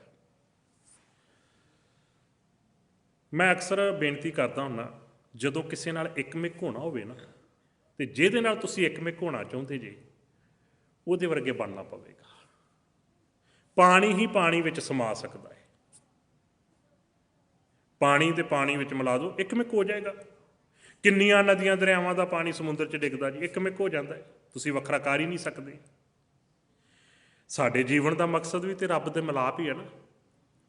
ਰੱਬ ਨਾਲ ਇੱਕਮਿਕ ਹੋਣਾ ਹੈ, ਉਹਦੇ ਵਿੱਚ ਸਮਾਉਣਾ ਹੈ, ਮਿਲਣਾ ਹੈ ਰੱਬ ਨੂੰ, ਜਿਹੜੀ ਕਿ ਸਾਡੀ ਕੋਈ ਭਿੰਨ ਭੇਦਤਾ ਰਵੇ ਹੀ ਨਾ। ਉਹਦੇ ਲਈ ਜ਼ਰੂਰੀ ਹੈ, ਜਦੋਂ ਕਿਸੇ ਨਾਲ ਇੱਕਮਿਕ ਹੋਣਾ ਹੈ, ਜਾਂ ਤੇ ਜਿਹੋ ਜਿਹੇ ਆਪਾਂ ਅਗਲੇ ਨੂੰ ਵੀ ਉਹੋ ਜਿਹਾ ਬਣਾ ਲਓ, ਤਾਂ ਇੱਕਮਿਕ ਹੋ ਸਕਦੇ ਹਾਂ। ਜਾਂ ਜਿਸ ਤਰ੍ਹਾਂ ਦਾ ਉਹ ਹੈ, ਆਪ ਫਿਰ ਉਹੋ ਜਿਹਾ ਬਣ ਜਾਓ, ਤਾਂ ਇੱਕਮਿਕ ਹੋ ਸਕਦੇ ਹਾਂ। ਇਹਨੂੰ ਹੋਰ ਸੌਖਾ ਕਰ ਲਓ। 2 ਜਣੇ ਇਕੱਠੇ ਰਹਿਣਾ ਚਾਹੁੰਦੇ ਆ, ਸਾਥ ਰਹਿਣਾ ਚਾਹੁੰਦੇ ਆ, ਮਿਲਾਪ ਚਾਹੁੰਦੇ, ਮਿਲ ਕੇ ਰਹਿਣਾ ਚਾਹੁੰਦੇ ਆ, ਪਰ ਦੋਵਾਂ ਵਿੱਚੋਂ ਇੱਕ ਬੈਠਾ ਤੇ ਇੱਕ ਦੌੜ ਰਿਹਾ ਹੈ। ਹੁਣ ਉਹ ਮਿਲ ਕੇ ਕਿਵੇਂ ਰਹਿ ਸਕਦੇ ਆ? ਜਾਂ ਤੇ ਜਿਹੜਾ ਦੌੜ ਰਿਹਾ ਉਹਨੂੰ ਵੀ ਉੱਥੇ ਰੁਕਣਾ ਪਊ, ਤਾਂ ਮਿਲ ਕੇ ਰਹਿ ਸਕਦੇ ਆ, ਤੇ ਜਾਂ ਜਿਹੜਾ ਬੈਠਾ ਹੋਇਆ ਉਹਨੂੰ ਵੀ ਨਾਲ ਦੌੜਨਾ ਪਊ। ਰੱਬੀ ਮਿਲਾਪ ਦੀ ਗੱਲ ਹੈ। ਅਕਾਲ ਪੁਰਖ ਪਰਮੇਸ਼ਰ ਪ੍ਰਮਾਤਮਾ ਹਰ ਤਰ੍ਹਾਂ ਦੇ ਛਾਲ ਕਪਟ ਈਰਖਾ ਦੁਵੈਸ਼ ਇਹਨਾਂ ਤੋਂ ਰਹਿਤ ਹੈ, ਪਵਿੱਤਰ ਹੈ, ਉਹਦੇ 'ਚ ਕੋਈ ਮੈਲ ਨਹੀਂ ਹੈ, ਉਹ ਨਿਰਮਲ ਹੈ, ਮੈਲ ਤੋਂ ਰਹਿਤ ਹੈ। ਤੇ ਜੇ ਉਸ ਪਵਿੱਤਰ ਦੇ ਨਾਲ ਇੱਕਮਿਕ ਹੋਣਾ ਤੇ ਪਵਿੱਤਰ ਹੋਣਾ ਪਵੇਗਾ, ਸਾਨੂੰ ਵੀ ਉਹੋ ਜਿਹਾ ਬਣਨਾ ਪਏਗਾ। ਤੇ ਪਵਿੱਤਰ ਹੋਣ ਵਾਸਤੇ ਤਰ੍ਹਾਂ ਤਰ੍ਹਾਂ ਦੇ ਤਰੀਕੇ ਵਰਤੇ ਗਏ। ਇਹ ਪਹਾੜਾਂ ਵਿੱਚ ਜਾਣਾ ਵੀ ਉਸੇ ਦਾ ਹੀ ਇੱਕ ਹਿੱਸਾ ਸੀ। ਜਿਹੜੇ ਸਿੱਧ ਲੋਕ ਉਦੋਂ ਗਏ, ਕਿਸੇ ਤਰ੍ਹਾਂ ਪਵਿੱਤਰ ਹੋ ਜਾਈਏ, ਕਿਉਂਕਿ ਰੱਬੀ ਮਿਲਾਪ ਪਰਮੇਸ਼ਰ ਪ੍ਰਮਾਤਮਾ ਨਾਲ ਇੱਕ ਮਿਕਤਾਰ ਜਾਂ ਰੱਬ ਦੇ ਦਰ ਤੇ ਢੋਈ ਪਵਿੱਤਰ ਨੂੰ ਹੈ, ਸਚਿਆਰ ਨੂੰ ਹੈ, ਮੈਲੇ ਨੂੰ ਨਹੀਂ। ਗੁਰੂ ਜੀ ਨੂੰ ਪੁੱਛ ਲੈਂਦੇ ਹਾਂ। ਗੁਰੂ ਜੀ ਕਹਿੰਦੇ ਸਚਿਆਰ ਸਿੱਖ ਬੈਠੇ ਸਤਿਗੁਰ ਪਾਸ। ਜਿਹੜੇ ਸਚਿਆਰ ਸਿੱਖ ਨੇ ਨਾ ਉਹ ਸਤਿਗੁਰੂ ਕੋਲ ਬੈਠਦੇ ਆ। ਤੇ ਇਸ ਤੋਂ ਪਹਿਲਾਂ ਕੀ ਗੱਲ ਕਹੀ? ਕੂੜਿਆਰ ਕੂੜਿਆਰੀ ਜਾਏ ਰਲੇ। ਕੂੜਿਆਰ ਕਦੇ ਸਚਿਆਰ ਦੇ ਨਾਲ ਨਹੀਂ ਬੈਠ ਸਕਦਾ। ਜਦੋਂ ਆਪਾਂ ਜਪਜੀ ਸਾਹਿਬ ਜੀ ਦੀ ਬਾਣੀ ਪੜ੍ਹਦੇ ਹਾਂ ਨਾ, ਪਹਿਲੀ ਪੌੜੀ ਦੀ ਸਮਾਪਤੀ ਹੁੰਦੀ ਹੈ। ਆਪਾਂ ਤਾਂ ਪਹਿਲੀ ਪੌੜੀ ਕਹਿੰਦੇ ਹਾਂ ਜਿੱਥੇ ਨਾਨਕ ਹੋਸੀ ਭੀ ਸੱਚ ਕਹਿੰਦੇ ਆ, ਨਹੀਂ। ਪਹਿਲੀ ਪੌੜੀ ਹੈ ਹੁਕਮ ਰਜ਼ਾਈ ਚੱਲਣਾ ਨਾਨਕ ਲਿਖਿਆ ਨਾਲ। ਮੇਰੇ ਤੇ ਯਕੀਨ ਨਾ ਕਰਿਓ, ਘਰ ਜਾ ਕੇ ਗੁਰਬਾਣੀ ਦਾ ਗੁਟਕਾ ਫੜ ਕੇ ਦੇਖ ਲਿਓ। ਉਹਦੇ ਤੇ ਜਿੱਥੇ ਲਿਖਿਆ ਨਾ ਹੁਕਮ ਰਜ਼ਾਈ ਚੱਲਣਾ ਨਾਨਕ ਲਿਖਿਆ, ਉੱਥੇ ਇੱਕ ਲਿਖਿਆ ਹੋਇਆ ਹੈ। ਪਹਿਲੀ ਪੌੜੀ ਉੱਥੇ ਸਮਾਪਤ ਹੁੰਦੀ ਹੈ। ਗੁਰਪ੍ਰਸਾਦ ਤੱਕ ਤੇ ਮੰਗਲਾਚਰਨ ਹੈ, ਮੂਲ ਮੰਤਰ ਜਿਹਨੂੰ ਕਹਿੰਦੇ ਆਪਾਂ। ਜਪ ਬਾਣੀ ਦਾ ਨਾਂ ਹੈ। ਤੇ ਜਿਵੇਂ ਰਹਾਉ ਦੀਆਂ ਪੰਕਤੀਆਂ 'ਚ ਸਾਰ ਤੱਤ ਹੈ, ਇਸੇ ਤਰ੍ਹਾਂ ਆਦ ਸੱਚ ਜੁਗਾਦ ਸੱਚ ਹੈ ਭੀ ਸੱਚ ਨਾਨਕ ਹੋਸੀ ਭੀ ਸੱਚ ਜਪਜੀ ਸਾਹਿਬ ਦੇ ਕੇਂਦਰੀ ਭਾਵ ਹੈ। ਪਰਮੇਸ਼ਰ ਸੱਚ ਹੈ ਤੇ ਸੱਚ ਨਾਲ ਇੱਕਮਿਕ ਹੋਣ ਲਈ ਸਚਿਆਰ ਹੋਣਾ ਜ਼ਰੂਰੀ ਹੈ। ਇਸੇ ਲਈ ਫਿਰ ਪਹਿਲੀ ਪੌੜੀ ਦੇ ਵਿੱਚ ਹੀ ਜਦੋਂ ਸਵਾਲ ਉੱਠਿਆ, ਕੀ ਉੱਠਿਆ? ਕਿਵ ਸਚਿਆਰਾ ਹੋਈ ਹੈ, ਕਿਵ ਕੂੜਾ ਟੁੱਟੈ ਪਾਲ। ਸਚਿਆਰ ਕਿਵੇਂ ਹੋਇਆ ਜਾਵੇ ਤਾਂ ਕਿ ਜਿਹੜਾ ਆਦ ਸੱਚ ਹੈ, ਜੁਗਾਦ ਸੱਚ ਹੈ, ਉਹਦੇ ਨਾਲ ਇੱਕਮਿਕ ਹੋ ਜਾਈਏ। ਅੱਗੇ ਵਚਨ ਆਇਆ ਸਚਿਆਰ ਹੋਣਾ ਹੈ, ਹੁਕਮ ਰਜ਼ਾਈ ਚੱਲਣਾ। ਫਿਰ ਉਹਦੇ ਹੁਕਮ, ਉਹਦੀ ਰਜ਼ਾ 'ਚ ਚੱਲਣਾ ਪਏਗਾ, ਉਹਦੇ ਭਾਣੇ 'ਚ ਚੱਲਣਾ ਪਏਗਾ, ਉਹਦੀ ਰਜ਼ਾ ਵਿੱਚ। ਮੈਂ ਤੇ ਅਕਸਰ ਬੇਨਤੀ ਕਰਦਾ ਹੁੰਦਾ, 99% ਜਿਹੜੇ ਸਿੱਖ ਬਾਣੀ ਪੜ੍ਹਦੇ, ਪਤਾ ਕਾਹਦੇ ਲਈ ਪੜ੍ਹਦੇ ਜੀ? ਉਹਦੇ ਹੁਕਮ ਨੂੰ ਬਦਲਿਆ ਜਾਵੇ। 99% ਧਰਮ ਦੇ ਕਰਮ ਇਸੇ ਲਈ ਕੀਤੇ ਜਾਂਦੇ ਆ ਕਿ ਜੋ ਕੁਛ ਹੋ ਰਿਹਾ ਹੈ ਸਾਨੂੰ ਐਕਸੈਪਟ ਨਹੀਂ, ਅਸੀਂ ਇਹਨੂੰ ਚੇਂਜ ਕਰਨਾ ਚਾਹੁੰਦੇ ਹਾਂ। ਜੀਵਨ 'ਚ ਦੁੱਖ ਆ ਕੇ ਇਹਨੂੰ ਬਦਲਣਾ ਚਾਹੁੰਦੇ ਹਾਂ। ਰੱਬ ਧੀ ਦੀ ਦਾਤ ਦੇ ਰਿਹਾ, ਅਸੀਂ ਬਦਲਣਾ ਚਾਹੁੰਦੇ ਹਾਂ। ਜੋ ਕੁਛ ਸਾਡੇ ਕੋਲ, ਅਸੀਂ ਇਹ 'ਤੇ ਸੰਤੁਸ਼ਟ ਨਹੀਂ ਹੈ, ਸੈਟਿਸਫਾਈ ਨਹੀਂ ਹੈ, ਇਹਨੂੰ ਚੇਂਜ ਕਰਨਾ ਚਾਹੁੰਦੇ ਹਾਂ, ਬਦਲਣਾ ਚਾਹੁੰਦੇ ਹਾਂ। ਫਿਰ ਉਹਦੇ ਹੁਕਮ ਰਜ਼ਾਈ ਚੱਲਣਾ, ਉਹ ਚੀਜ਼ ਤਾਂ ਖਤਮ ਹੋ ਗਈ ਨਾ ਉੱਥੇ। 99% ਜਿੰਨੇ ਵੀ ਧਰਮ ਦੇ ਅਲੰਬਰਦਾਰ ਬਣੇ ਨੇ, ਚਾਹੇ ਕੋਈ ਡੇਰੇਦਾਰ, ਬਾਬਾ, ਭਾਈ, ਜਿੰਨੇ ਵੀ ਹੈ, ਉਹਨਾਂ ਦਾ ਦਾਅਵਾ ਇਹੀ ਹੈ ਜੋ ਰੱਬ ਕਰ ਰਿਹਾ ਅਸੀਂ ਉਹਨੂੰ ਬਦਲ ਸਕਦੇ ਹਾਂ। ਔਰ ਕੋਸ਼ਿਸ਼ ਵੀ ਇਹੀ ਕਰ ਰਹੇ ਜੀ। ਰੱਬ ਦਾ ਲੇਖ ਅਸੀਂ ਮਿਟਾ ਦਿਆਂਗੇ। ਕਮਾਲ ਦੀ ਗੱਲ, ਉਹ ਲੋਕ ਦਾਅਵਾ ਕਰਦੇ ਜਿਹੜੇ ਕਹਿੰਦੇ ਅਸੀਂ ਰੱਬ ਨੂੰ ਜਾਣਦੇ ਹਾਂ, ਜੋ ਕੁਛ ਹੈ ਬਦਲਣਾ ਬਦਲ ਦਿਆਂਗੇ, ਅਸੀਂ ਰੱਬ ਨੂੰ ਜਾਣਦੇ ਹਾਂ, ਜਾਂ ਰੱਬ ਨਾਲ ਸਾਡੀ ਗੱਲਬਾਤ ਹੈ। ਮੈਂ ਗੁਰੂ ਗ੍ਰੰਥ ਸਾਹਿਬ ਜੀ ਨੂੰ ਕਈ ਵਾਰ ਪੁੱਛਿਆ, ਗੁਰੂ ਜੀ ਤੁਸੀਂ ਦੱਸੋ ਹਾਂ ਭਲਾ ਤੁਹਾਡਾ ਭੇਤ ਕਿਹਨੇ ਪਾਇਆ, ਜਾਂ ਤੁਸੀਂ, ਤੁਹਾਡੇ ਬਾਰੇ ਸਮਝ ਕਿਹਨੂੰ ਆਈ ਹੈ, ਕੌਣ ਜਾਣਦਾ ਤੁਹਾਨੂੰ? ਗੁਰੂ ਜੀ ਕਹਿੰਦੇ ਕਹੋ ਨਾਨਕ ਜਿਨ ਹੁਕਮ ਪਛਾਤਾ ਪ੍ਰਭ ਸਾਹਿਬ ਕਾ ਤਿਨ ਭੇਦ ਜਾਤਾ।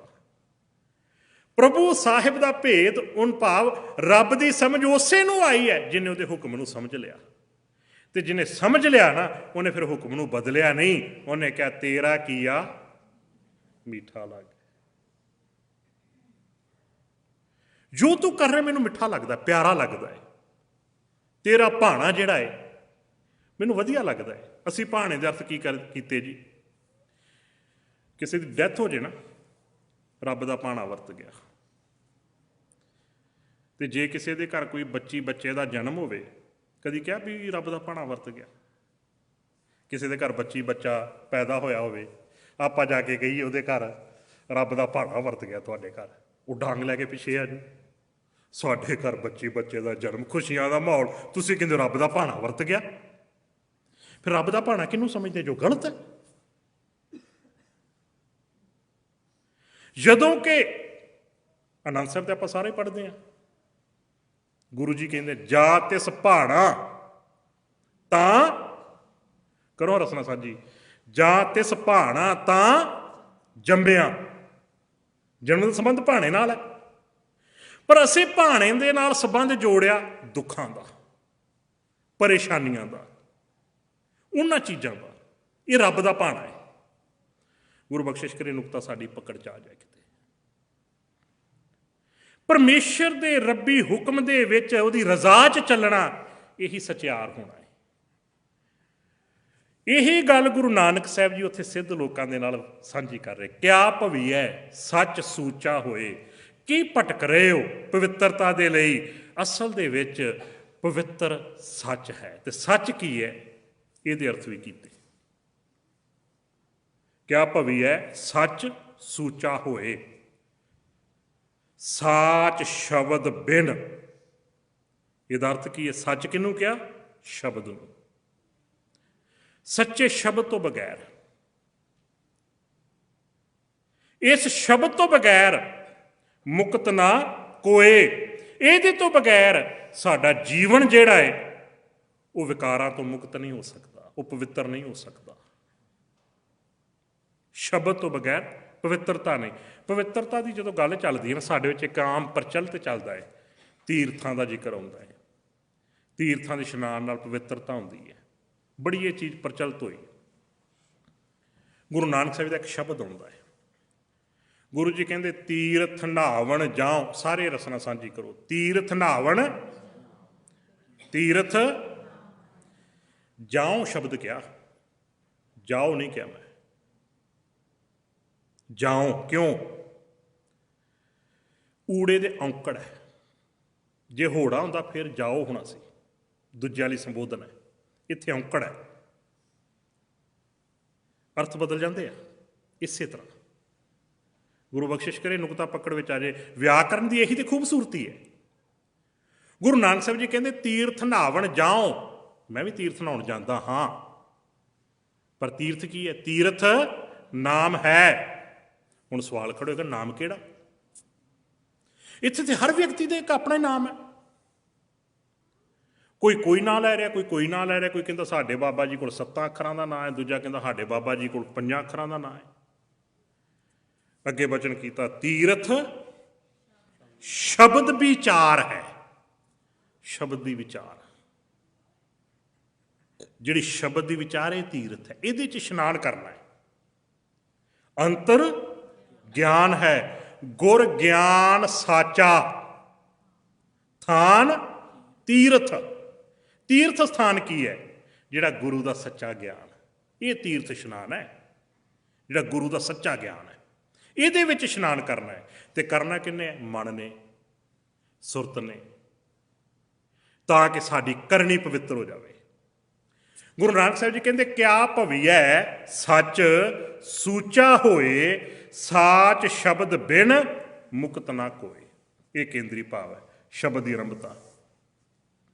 ਸਿੱਧ ਸਭਾ ਕਰ ਆਸਣ ਬੈਠੇ, ਸੰਤ ਸਭਾ ਜੈਕਾਰੋ, ਤਿਸ ਆਗੈ ਰਹਿਰਾਸ ਹਮਾਰੀ, ਸਾਚਾ ਅਪਰ ਅਪਾਰੋ। ਰਹਿਰਾਸ ਦਾ ਅਰਥ ਹੈ ਨਮਸਕਾਰ, ਸਿਰ ਝੁਕਣਾ, ਭਾਵ ਜਿਹਨੂੰ ਐਕਸੈਪਟ ਕੀਤਾ।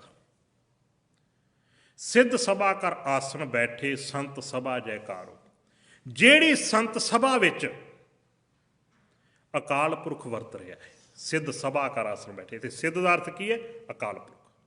ਜਿਹੜੀ ਸੰਤ ਸਭਾ ਵਿੱਚ, ਜਿਸ ਸਤ ਸੰਗਤ ਵਿੱਚ ਪਰਮੇਸ਼ਰ ਵਰਤ ਬੈਠਾ ਹੋਇਆ ਹੈ। ਬਾਣੀ 'ਚ ਪੜ੍ਹਦੇ ਆ ਨਾ, ਵਿੱਚ ਸੰਗਤ ਹਰ ਪ੍ਰਭ ਵਸੈ ਜੀ। ਸੌਖਾ ਕਰ ਲਈਏ। ਗੁਰਮਤਿ ਦੇ ਜਾਂ ਗੁਰਸਿੱਖੀ ਦੇ ਵਿਆਖਿਆਕਾਰ ਭਾਈ ਸਾਹਿਬ ਭਾਈ ਗੁਰਦਾਸ ਜੀ ਦਾ ਬਚਨ ਹੈ, ਸਾਧ ਸੰਗਤ ਸੱਚ ਖੰਡ ਅਸਥਾਨ ਹੈ। ਸਾਧ ਸੰਗਤ ਕੀ ਹੈ? ਸੱਚਖੰਡ ਅਸਥਾਨ। ਤੇ ਸੱਚਖੰਡ ਕਿਹਨੂੰ ਕਿਹਾ ਜੀ? ਜਪਜੀ ਸਾਹਿਬ ਵਿੱਚ ਰੋਜ਼ ਪੜ੍ਹਦੇ ਹੋ, ਕਰੋ ਰਸਨਾ ਸਾਂਝੀ, ਸੱਚਖੰਡ ਵਸੈ। ਇਸੇ ਲਈ ਸਤ ਸੰਗਤ ਦੀ ਵਡਿਆਈ ਹੈ ਗੁਰਮਤਿ ਵਿੱਚ। ਮੈਂ ਪਹਿਲਾਂ ਬੇਨਤੀ ਕੀਤੀ, ਬਹੁਤ ਸਾਰੀਆਂ ਚੀਜ਼ਾਂ ਐਸੀਆਂ ਸਾਡੇ 'ਚ ਇਹਦੇ ਪੈਰਲਰ ਹੋਰ ਖੜੀਆਂ ਕਰ ਦਿੱਤੀਆਂ ਗਈਆਂ। ਸੁਰਤ ਦਾ ਜੋ ਰਿਐਲਿਟੀ ਸੀ, ਜੋ ਸੱਚ ਸੀ, ਉਹਦੇ ਨਾਲ ਸੰਬੰਧ ਹੀ ਟੁੱਟ ਗਿਆ। ਕਿਸੇ ਨੂੰ ਪੁੱਛੋ ਨਾ, ਕਿੱਥੇ ਚੱਲੇ ਹੋ? ਗੁਰਦੁਆਰਾ ਸਾਹਿਬ। ਕੀ ਕਰਨ? ਮੱਥਾ ਟੇਕਣ। ਪੁੱਛੋ ਕਿੱਥੋਂ ਆਏ? ਗੁਰਦੁਆਰਾ ਸਾਹਿਬ ਤੋਂ। ਕੀ ਕਰਕੇ? ਮੱਥਾ ਟੇਕ ਕੇ। ਮੈਂ ਕਈ ਵਾਰ ਸੋਚਦਾ ਵੀ ਕੀ ਗੁਰਦੁਆਰੇ ਦਾ ਸੰਬੰਧ ਸਿੱਖ ਦਾ ਮੱਥਾ ਟੇਕਣ ਦਾ? ਨਹੀਂ। ਕਿੱਥੇ ਚੱਲੇ? ਗੁਰਦੁਆਰਾ ਸਾਹਿਬ। ਕੀ ਕਰਨ? ਗੁਰੂ ਦੀ ਸਤ ਸੰਗਤ ਕਰਨ ਚੱਲੇ ਆ। ਕਿੱਥੋਂ ਆਏ? ਗੁਰਦੁਆਰਾ ਸਾਹਿਬ ਤੋਂ। ਕੀ ਕਰਕੇ? ਗੁਰੂ ਦੀ ਸਤ ਸੰਗਤ ਕਰਕੇ ਆਏ ਆ। ਤਿਤ ਜਾਏ ਬਹੁ ਸਤ ਸੰਗਤੀ, ਜਿੱਥੈ ਹਰ ਕਾ ਹਰ ਨਾਮ ਬਿਲੋਈਐ। ਜਿੱਥੇ ਪਰਮੇਸ਼ਰ ਦੇ ਹੁਕਮ ਦੀ ਵਿਚਾਰ ਹੁੰਦੀ ਹੈ, ਉਸ ਸਤ ਸੰਗਤ ਵਿੱਚ ਜਾ ਕੇ ਬੈਠੋ।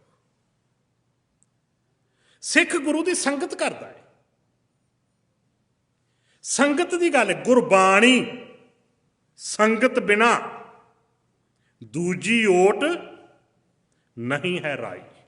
ਰਾਈ ਦਾ ਭਾਵ ਤੇ ਜਾਣਦੇ, ਥੋੜੀ ਜਿੰਨੀ ਵੀ। ਗੁਰਬਾਣੀ ਸੰਗਤ ਬਿਨਾ, ਇਹਦਾ ਮਤਲਬ ਇੱਕ ਗੁਰੂ, ਇੱਕ ਉਹਦੀ ਸੰਗਤ। ਆਪਾਂ ਤੇ ਰੋਜ਼ ਨਿਤਨੇਮ ਵਿੱਚ ਪੜ੍ਹਦੇ ਹਾਂ, ਮੇਰੇ ਮਾਧੋ ਜੀ ਸਤ ਸੰਗਤ ਮਿਲੇ ਸੋ ਤਰਿਆ। ਗੁਰੂ ਨਾਨਕ ਸਾਹਿਬ ਜੀ ਬਖਸ਼ਿਸ਼ ਕਰਦੇ ਨੇ, ਉਸ ਸੰਤ ਸਭਾ ਦੇ ਅੱਗੇ ਮੇਰੀ ਨਮਸਕਾਰ ਹੈ। ਤੇ ਸਾਗਾ ਹੈ ਰਹਿਰਾਸ ਹਮਾਰੀ, ਉਹਦੇ ਅੱਗੇ ਨਮਸਕਾਰ ਹੈ। ਭਾਵ ਉਹਦਾ ਤਹਿ ਦਿਲੋਂ ਸਤਿਕਾਰ ਹੈ, ਜਿਸ ਸਤ ਸੰਗਤ ਵਿੱਚ ਪਰਮੇਸ਼ਰ ਬੈਠਾ ਹੋਇਆ ਹੈ। ਭਾਵ ਜਿੱਥੇ ਰੱਬੀ ਵਿਚਾਰ ਚੱਲ ਰਹੀ ਹੈ, ਸ਼ਬਦ ਦੀ ਵਿਚਾਰ ਚੱਲ, ਜਿੱਥੇ ਸ਼ਬਦ ਵਰਤ ਰਿਹਾ ਹੈ, ਜਿੱਥੇ ਸ਼ਬਦ ਹੀ ਸਾਰੇ ਪਾਸੇ ਵਰਤ ਰਿਹਾ ਹੈ। ਬਕਤੇ ਦੀ ਰਸਨਾ ਦੁਆਰਾ, ਸਰੋਤਿਆਂ ਦੀ ਸੁਣਨ ਵਾਲੀ ਸੁਰਤੀ ਦੁਆਰਾ ਸ਼ਬਦ ਦਾ ਵਰਤਾਰਾ ਉੱਥੇ ਵਰਤਿਆ ਜਾ ਰਿਹਾ ਹੈ। ਉਸ ਸਤ ਸੰਗਤ ਨੂੰ ਨਮਸਕਾਰ ਹੈ। ਉਹ ਰੱਬ ਦੀ ਸੰਗਤ ਹੈ। ਗੁਰੂ ਕਿਰਪਾ ਕਰੇ ਕਿਤੇ ਪਕੜ ਚ ਆ ਜਾਏ ਸਾਡੀ ਨੁਕਤਾ। ਅਸੀਂ ਤੇ ਵਿਅਕਤੀਆਂ ਦੀ ਸੰਗਤ ਬਣਾਤੀ। ਫਲਾਣੇ ਬਾਬਾ ਜੀ ਦੀ ਸੰਗਤ ਆ ਗਈ, ਗਰੁੱਪਾਂ ਦੀ ਸੰਗਤ ਬਣਾਤੀ, ਆ ਮਿਸ਼ਨਰੀਆਂ ਦੀ, ਆ ਟਕਸਾਲੀਆਂ ਦੀ, ਆ ਨਿਹੰਗਾਂ ਸਿੰਘਾਂ ਦੀ, ਆ ਫਲਾਣਿਆਂ ਦੀ, ਆ ਧਮਕਾਣਿਆਂ ਦੀ। ਗੁਰੂ ਦੀ ਸੰਗਤ ਰਹੀ ਕਿਤੇ? ਗੁਰੂ ਦੀ ਸੰਗਤ ਰਹਿ ਕਿਤੇ ਨਹੀਂ ਗਈ। ਗੁਰੂ ਬਖਸ਼ਿਸ਼ ਕਰੇ ਕਿਤੇ ਨੁਕਤੇ ਸਾਡੀ ਪਕੜ ਚ ਆ ਜਾਣ। ਨਾ ਬਣ ਦਿਓ ਕਿਸੇ ਨੂੰ ਗੁਰੂ ਦਾ ਸ਼ਰੀਕ, ਨਾ ਬਣ ਦਿਓ ਗੁਰੂ ਦੇ ਪੈਰਲਰ ਕਿਸੇ ਹੋਰ ਨੂੰ। ਖੈਰ, ਸਿੱਧ ਸਭਾ ਕਰ ਆਸਣ ਬੈਠੇ, ਸੰਤ ਸਭਾ ਜੈਕਾਰੋ, ਤਿਸ ਆਗੈ ਰਹਿਰਾਸ ਹਮਾਰੀ, ਸਾਚਾ ਅਪਰ ਅਪਾਰੋ। ਕਿਹੜਾ ਪਰਮੇਸ਼ਰ ਬੈਠਾ ਹੈ? ਕਿਸ ਪਰਮੇਸ਼ਰ ਦੀ ਗੱਲ ਹੈ? ਜਿਹੜਾ ਪਰਮੇਸ਼ਰ ਅਪਰ ਅਪਾਰ ਹੈ, ਜਿਹਦਾ ਪਾਰਾਵਾਰ ਕੋਈ ਨਹੀਂ, ਜਿਹੜਾ ਬੇਅੰਤ ਹੈ, ਅਸੀਮ ਹੈ, ਜਿਹਦੀ ਕੋਈ ਸੀਮਾ ਨਹੀਂ, ਅਨਹਦ ਹੈ, ਹੱਦ ਤੋਂ ਰਹਿਤ ਹੈ, ਸਰਬ ਵਿਆਪਕ, ਸਭ ਥਾਵਾਂ ਤੇ ਜਿਹੜਾ ਮੌਜੂਦ ਹੈ। ਮਸਤਕ ਕਾਟ ਧਰੀ ਤਿਸ ਆਗੈ, ਤਨ ਮਨ ਆਗੈ ਦਿਓ। ਜਿਹੜੀ ਐਸੀ ਸਤ ਸੰਗਤ ਹੈ, ਗੁਰੂ ਸਾਹਿਬ ਜੀ ਕਹਿੰਦੇ ਮਸਤਕ ਕਾਟ ਧਰੀ ਤਿਸ ਆਗੈ, ਮੈਂ ਆਪਣਾ ਮਸਤਕ ਵੀ ਕੱਟ ਕੇ ਉਹਦੇ ਅੱਗੇ ਧਰਦਾ ਹਾਂ। ਇੱਕ ਚੀਜ਼ ਹੋਰ ਮੈਂ ਬੇਨਤੀ ਕਰਾਂ, ਗੁਰਬਾਣੀ ਦਾ ਸੰਬੰਧ ਸਾਡੇ ਜੀਵਨ ਨਾਲ ਹੈ। ਸਰੀਰ ਜਿਹੜਾ ਹੈ ਨਾ, ਅਸੀਂ ਉਦੋਂ ਹੀ ਉਕਾਈ ਖਾਂਦੇ ਜਦੋਂ ਇਹਦੇ ਅਰਥ ਸਰੀਰ ਵਾਲੇ ਪਾਸੇ ਨੂੰ ਲੈ ਜਾਂਗੇ, ਵੀ ਸ਼ਾਇਦ ਆ ਸਿਰ ਕੱਟ ਕੇ ਧਰਨ ਦੀ ਗੱਲ ਕੀਤੀ ਜਾ ਰਹੀ। ਗੁਰੂ ਗੋਬਿੰਦ ਸਿੰਘ ਪਾਤਸ਼ਾਹ ਜੀ ਨੇ ਖੰਡੇ ਬਾਟੇ ਦੀ ਪਹੁਲ ਛਕਾਉਣ ਦਾ ਬ੍ਰਿਤਾਂਤ ਬੜੀ ਵਾਰ ਆਪਾਂ ਪੜ੍ਹਿਆ ਸੁਣਿਆ। ਤੇ ਕੀ ਚੀਜ਼ ਮੰਗੀ? ਸਿਰ ਮੰਗਿਆ। ਜਦੋਂ ਵੀ ਕੋਈ ਸਿੱਖ ਗੁਰੂ ਕੋਲ ਜਾਂਦਾ ਹੈ, ਕਿਹੜੀ ਚੀਜ਼ ਜਾ ਕੇ ਰੱਖਦਾ ਉਹਦੇ ਅੱਗੇ? ਮਸਤਕ, ਸਿਰ। ਭਾਵ ਕਿ ਆਪਣੀ ਸਮਝ, ਆਪਣੀ ਸੋਚ, ਆਪਣੀ ਵਿਚਾਰ ਸਾਰੀ ਉਹਦੇ ਅੱਗੇ ਰੱਖਦੇ ਨੇ। ਇਹਦੇ ਵਿੱਚ ਤੁਸੀਂ ਹੁਣ ਆਪਣੀ ਵਿਚਾਰ ਪਾਓ, ਹੋਰ ਸੌਖਾ ਕਰ ਲਵਾਂ। ਆਪਾਂ ਜਦੋਂ ਵੀ ਕਿਤੇ ਗੁਰੂ ਦੀ ਸ਼ਰਨ ਚ ਆਉਂਦੇ ਆ ਨਾ, ਚਾਹੇ ਗੁਰਦੁਆਰਾ ਸਾਹਿਬ, ਚਾਹੇ ਕਿਤੇ ਵੀ ਦਰਬਾਰ ਸਜਿਆ ਹੋਵੇ ਗੁਰੂ ਦਾ, 2 ਵਾਰ ਮੱਥਾ ਟੇਕਦੇ ਆ। ਤੁਹਾਨੂੰ ਪਤਾ ਹੋਵੇਗਾ ਕਦੋਂ? ਆਉਂਦਿਆਂ। ਦੂਜੀ ਵਾਰ ਕਦੋਂ? ਜਾਣ ਲੱਗਿਆ। 2 ਵਾਰ ਮੱਥਾ ਟੇਕਦੇ ਰਹੇ। ਮੱਥਾ ਤਾਂ ਇੱਕ ਵਾਰ ਟੇਕਿਆ ਵੀ ਪ੍ਰਵਾਨ, 2 ਵਾਰ ਕਿਉਂ? ਔਰ ਟੇਕਣਾ ਵੀ 2 ਵਾਰ ਹੈ। ਇਹ ਨਾ ਹੋਵੇ ਮਨ 'ਚ ਸੋਚੋ ਵੀ ਲੈ ਭਾਈ ਸਾਹਿਬ ਨੇ ਕਹੇ 1 ਵਾਰ ਟੇਕਿਆ ਹੀ ਪ੍ਰਵਾਨ, ਟੇਕਣਾ ਵੀ 2 ਵਾਰ। ਪਰ ਪਤਾ ਹੋਣਾ ਚਾਹੀਦਾ ਇਹਦੇ ਪਿੱਛੇ ਰੀਜ਼ਨ ਕੀ ਹੈ। ਜ਼ਿੰਦਗੀ ਬੀਤ ਚੱਲੀ, ਮੱਥਾ ਟੇਕਦਾ ਹਾਂ ਜੀ। ਆਉਣ ਲੱਗਿਆ ਮੱਥਾ ਟੇਕਣ ਦਾ ਭਾਵ ਇਹ ਹੈ ਕਿ ਜੋ ਕੁਛ ਵੀ ਹੈ ਸਾਰਾ ਕੁਛ ਤੇਰੇ ਹਵਾਲੇ ਕਰਤਾ, ਹੁਣ ਮੇਰੇ ਕੋਲ ਕੁਛ ਨਹੀਂ ਹੈ। ਸੋਚ ਸਮਝ ਵਿਚਾਰ ਜੋ ਕੁਛ ਵੀ ਹੈ ਸਭ ਦੇ ਦਿੱਤੇ, ਮੇਰੇ ਕੋਲ ਕੁਛ ਨਹੀਂ, ਖਾਲੀ। ਜਾਣ ਲੱਗਿਆ ਮੱਥਾ ਕਿਉਂ ਟੇਕਣਾ? ਉਹ ਇਸ ਲਈ ਕਿ ਗੁਰੂ ਜੀ ਮੈਂ ਸਿਰ ਝੁਕਾ ਕੇ ਪ੍ਰਣ ਕਰਕੇ ਤੁਹਾਡੇ ਅੱਗੇ ਚੱਲਿਆ, ਵਾਅਦਾ ਕਰਕੇ ਚੱਲਿਆ ਕਿ ਜੋ ਕੁਝ ਮੈਂ ਇੱਥੇ ਸੁਣਿਆ ਹੈ ਤੁਹਾਡੇ ਕੋਲੋਂ, ਜੋ ਕੁਝ ਵੀ ਇੱਥੇ ਸੁਣਿਆ ਹੈ ਮੈਨੂੰ ਪਤਾ ਲੱਗਿਆ ਹੈ, ਬਾਹਰ ਜਾ ਕੇ ਹੁਣ ਮੈਂ ਜੀਵਨ ਵਿੱਚ ਉਹੀ ਕੁਛ ਕਮਾਵਾਂਗਾ। ਉਹ ਵਾਅਦਾ ਕਰਦੇ ਆ, ਉਹ ਪ੍ਰਣ ਕਰਦੇ ਆ। ਜੋ ਕੁਝ ਮੈਂ ਇੱਥੇ ਸੁਣਿਆ, ਕੀਰਤਨ ਦੇ ਰਾਹੀਂ, ਨਿਤਨੇਮ ਦੇ ਰਾਹੀਂ, ਸ਼ਬਦ ਵਿਚਾਰ ਦੇ ਰਾਹੀਂ, ਗੁਰਬਾਣੀ ਦੇ ਵਿੱਚੋਂ ਜੋ ਕੁਝ ਸੁਣਿਆ। ਗੁਰਦੁਆਰੇ ਦਾ ਅਸਲ ਵਿੱਚ ਕਨਸੈਪਟ ਵੀ ਇਹੀ ਜੇ। ਤੁਹਾਨੂੰ ਯਾਦ ਹੋਵੇਗਾ ਆਪਾਂ ਜੋ ਪੰਜਾਬ ਸਕੂਲੀ ਪੜ੍ਹਦੇ ਹੁੰਦੇ ਹਾਂ ਸਕੂਲਾਂ 'ਚ, ਉੱਥੇ 2 ਪਿੱਲਰ ਹੁੰਦੇ ਹਰ ਸਕੂਲ ਦੇ ਬਾਹਰ, ਜਿੱਥੇ ਇੱਕ ਵੱਡਾ ਗੇਟ ਹੁੰਦਾ ਸੀ ਐਂਟਰੀ, ਅਤੇ ਉਹਦੇ ਜਿਹੜਾ ਪਹਿਲਾ ਪਿੱਲਰ ਹੈ ਨਾ ਉੱਥੇ ਲਿਖਿਆ ਹੁੰਦਾ ਸਿੱਖਣ ਲਈ ਆਓ। ਦੂਜੇ ਪਿੱਲਰ 'ਤੇ ਕੀ ਲਿਖਿਆ ਹੁੰਦਾ ਜੀ? ਸੇਵਾ ਲਈ ਜਾਓ। ਭਾਵ ਕੀ ਇਹਦਾ? ਇੱਥੇ ਆ ਕੇ ਸਿੱਖੋ, ਤੇ ਜੋ ਸਿੱਖਿਆ ਹੈ ਉਹ ਸੇਵਾ ਕਮਾਉਣੀ ਹੈ, ਤੇ ਜਾਓ ਹੁਣ ਸਮਾਜ ਵਿੱਚ ਬਾਹਰ। ਇਹ ਵੀ ਤੇ ਸਕੂਲ ਹੈ, ਪਾਠਸ਼ਾਲਾ ਹੈ। ਸਾਧ ਸੰਗਤ ਪਾਠਸ਼ਾਲਾ ਹੈ। ਭਾਈ ਗੁਰਦਾਸ ਜੀ ਨੇ ਪਾਠਸ਼ਾਲਾ ਕਿਹਾ ਇਹਨੂੰ, ਸਾਧ ਸੰਗਤ ਨੂੰ। ਗੁਰਦੁਆਰਾ ਧਰਮਸ਼ਾਲਾ ਹੈ। ਧਰਮਸ਼ਾਲਾ ਦਾ ਅਰਥ ਕੀ? ਸਕੂਲ, ਧਰਮ ਦਾ ਸਕੂਲ। ਇੱਥੇ ਸਿੱਖਣ ਲਈ ਆਉਣਾ ਹੈ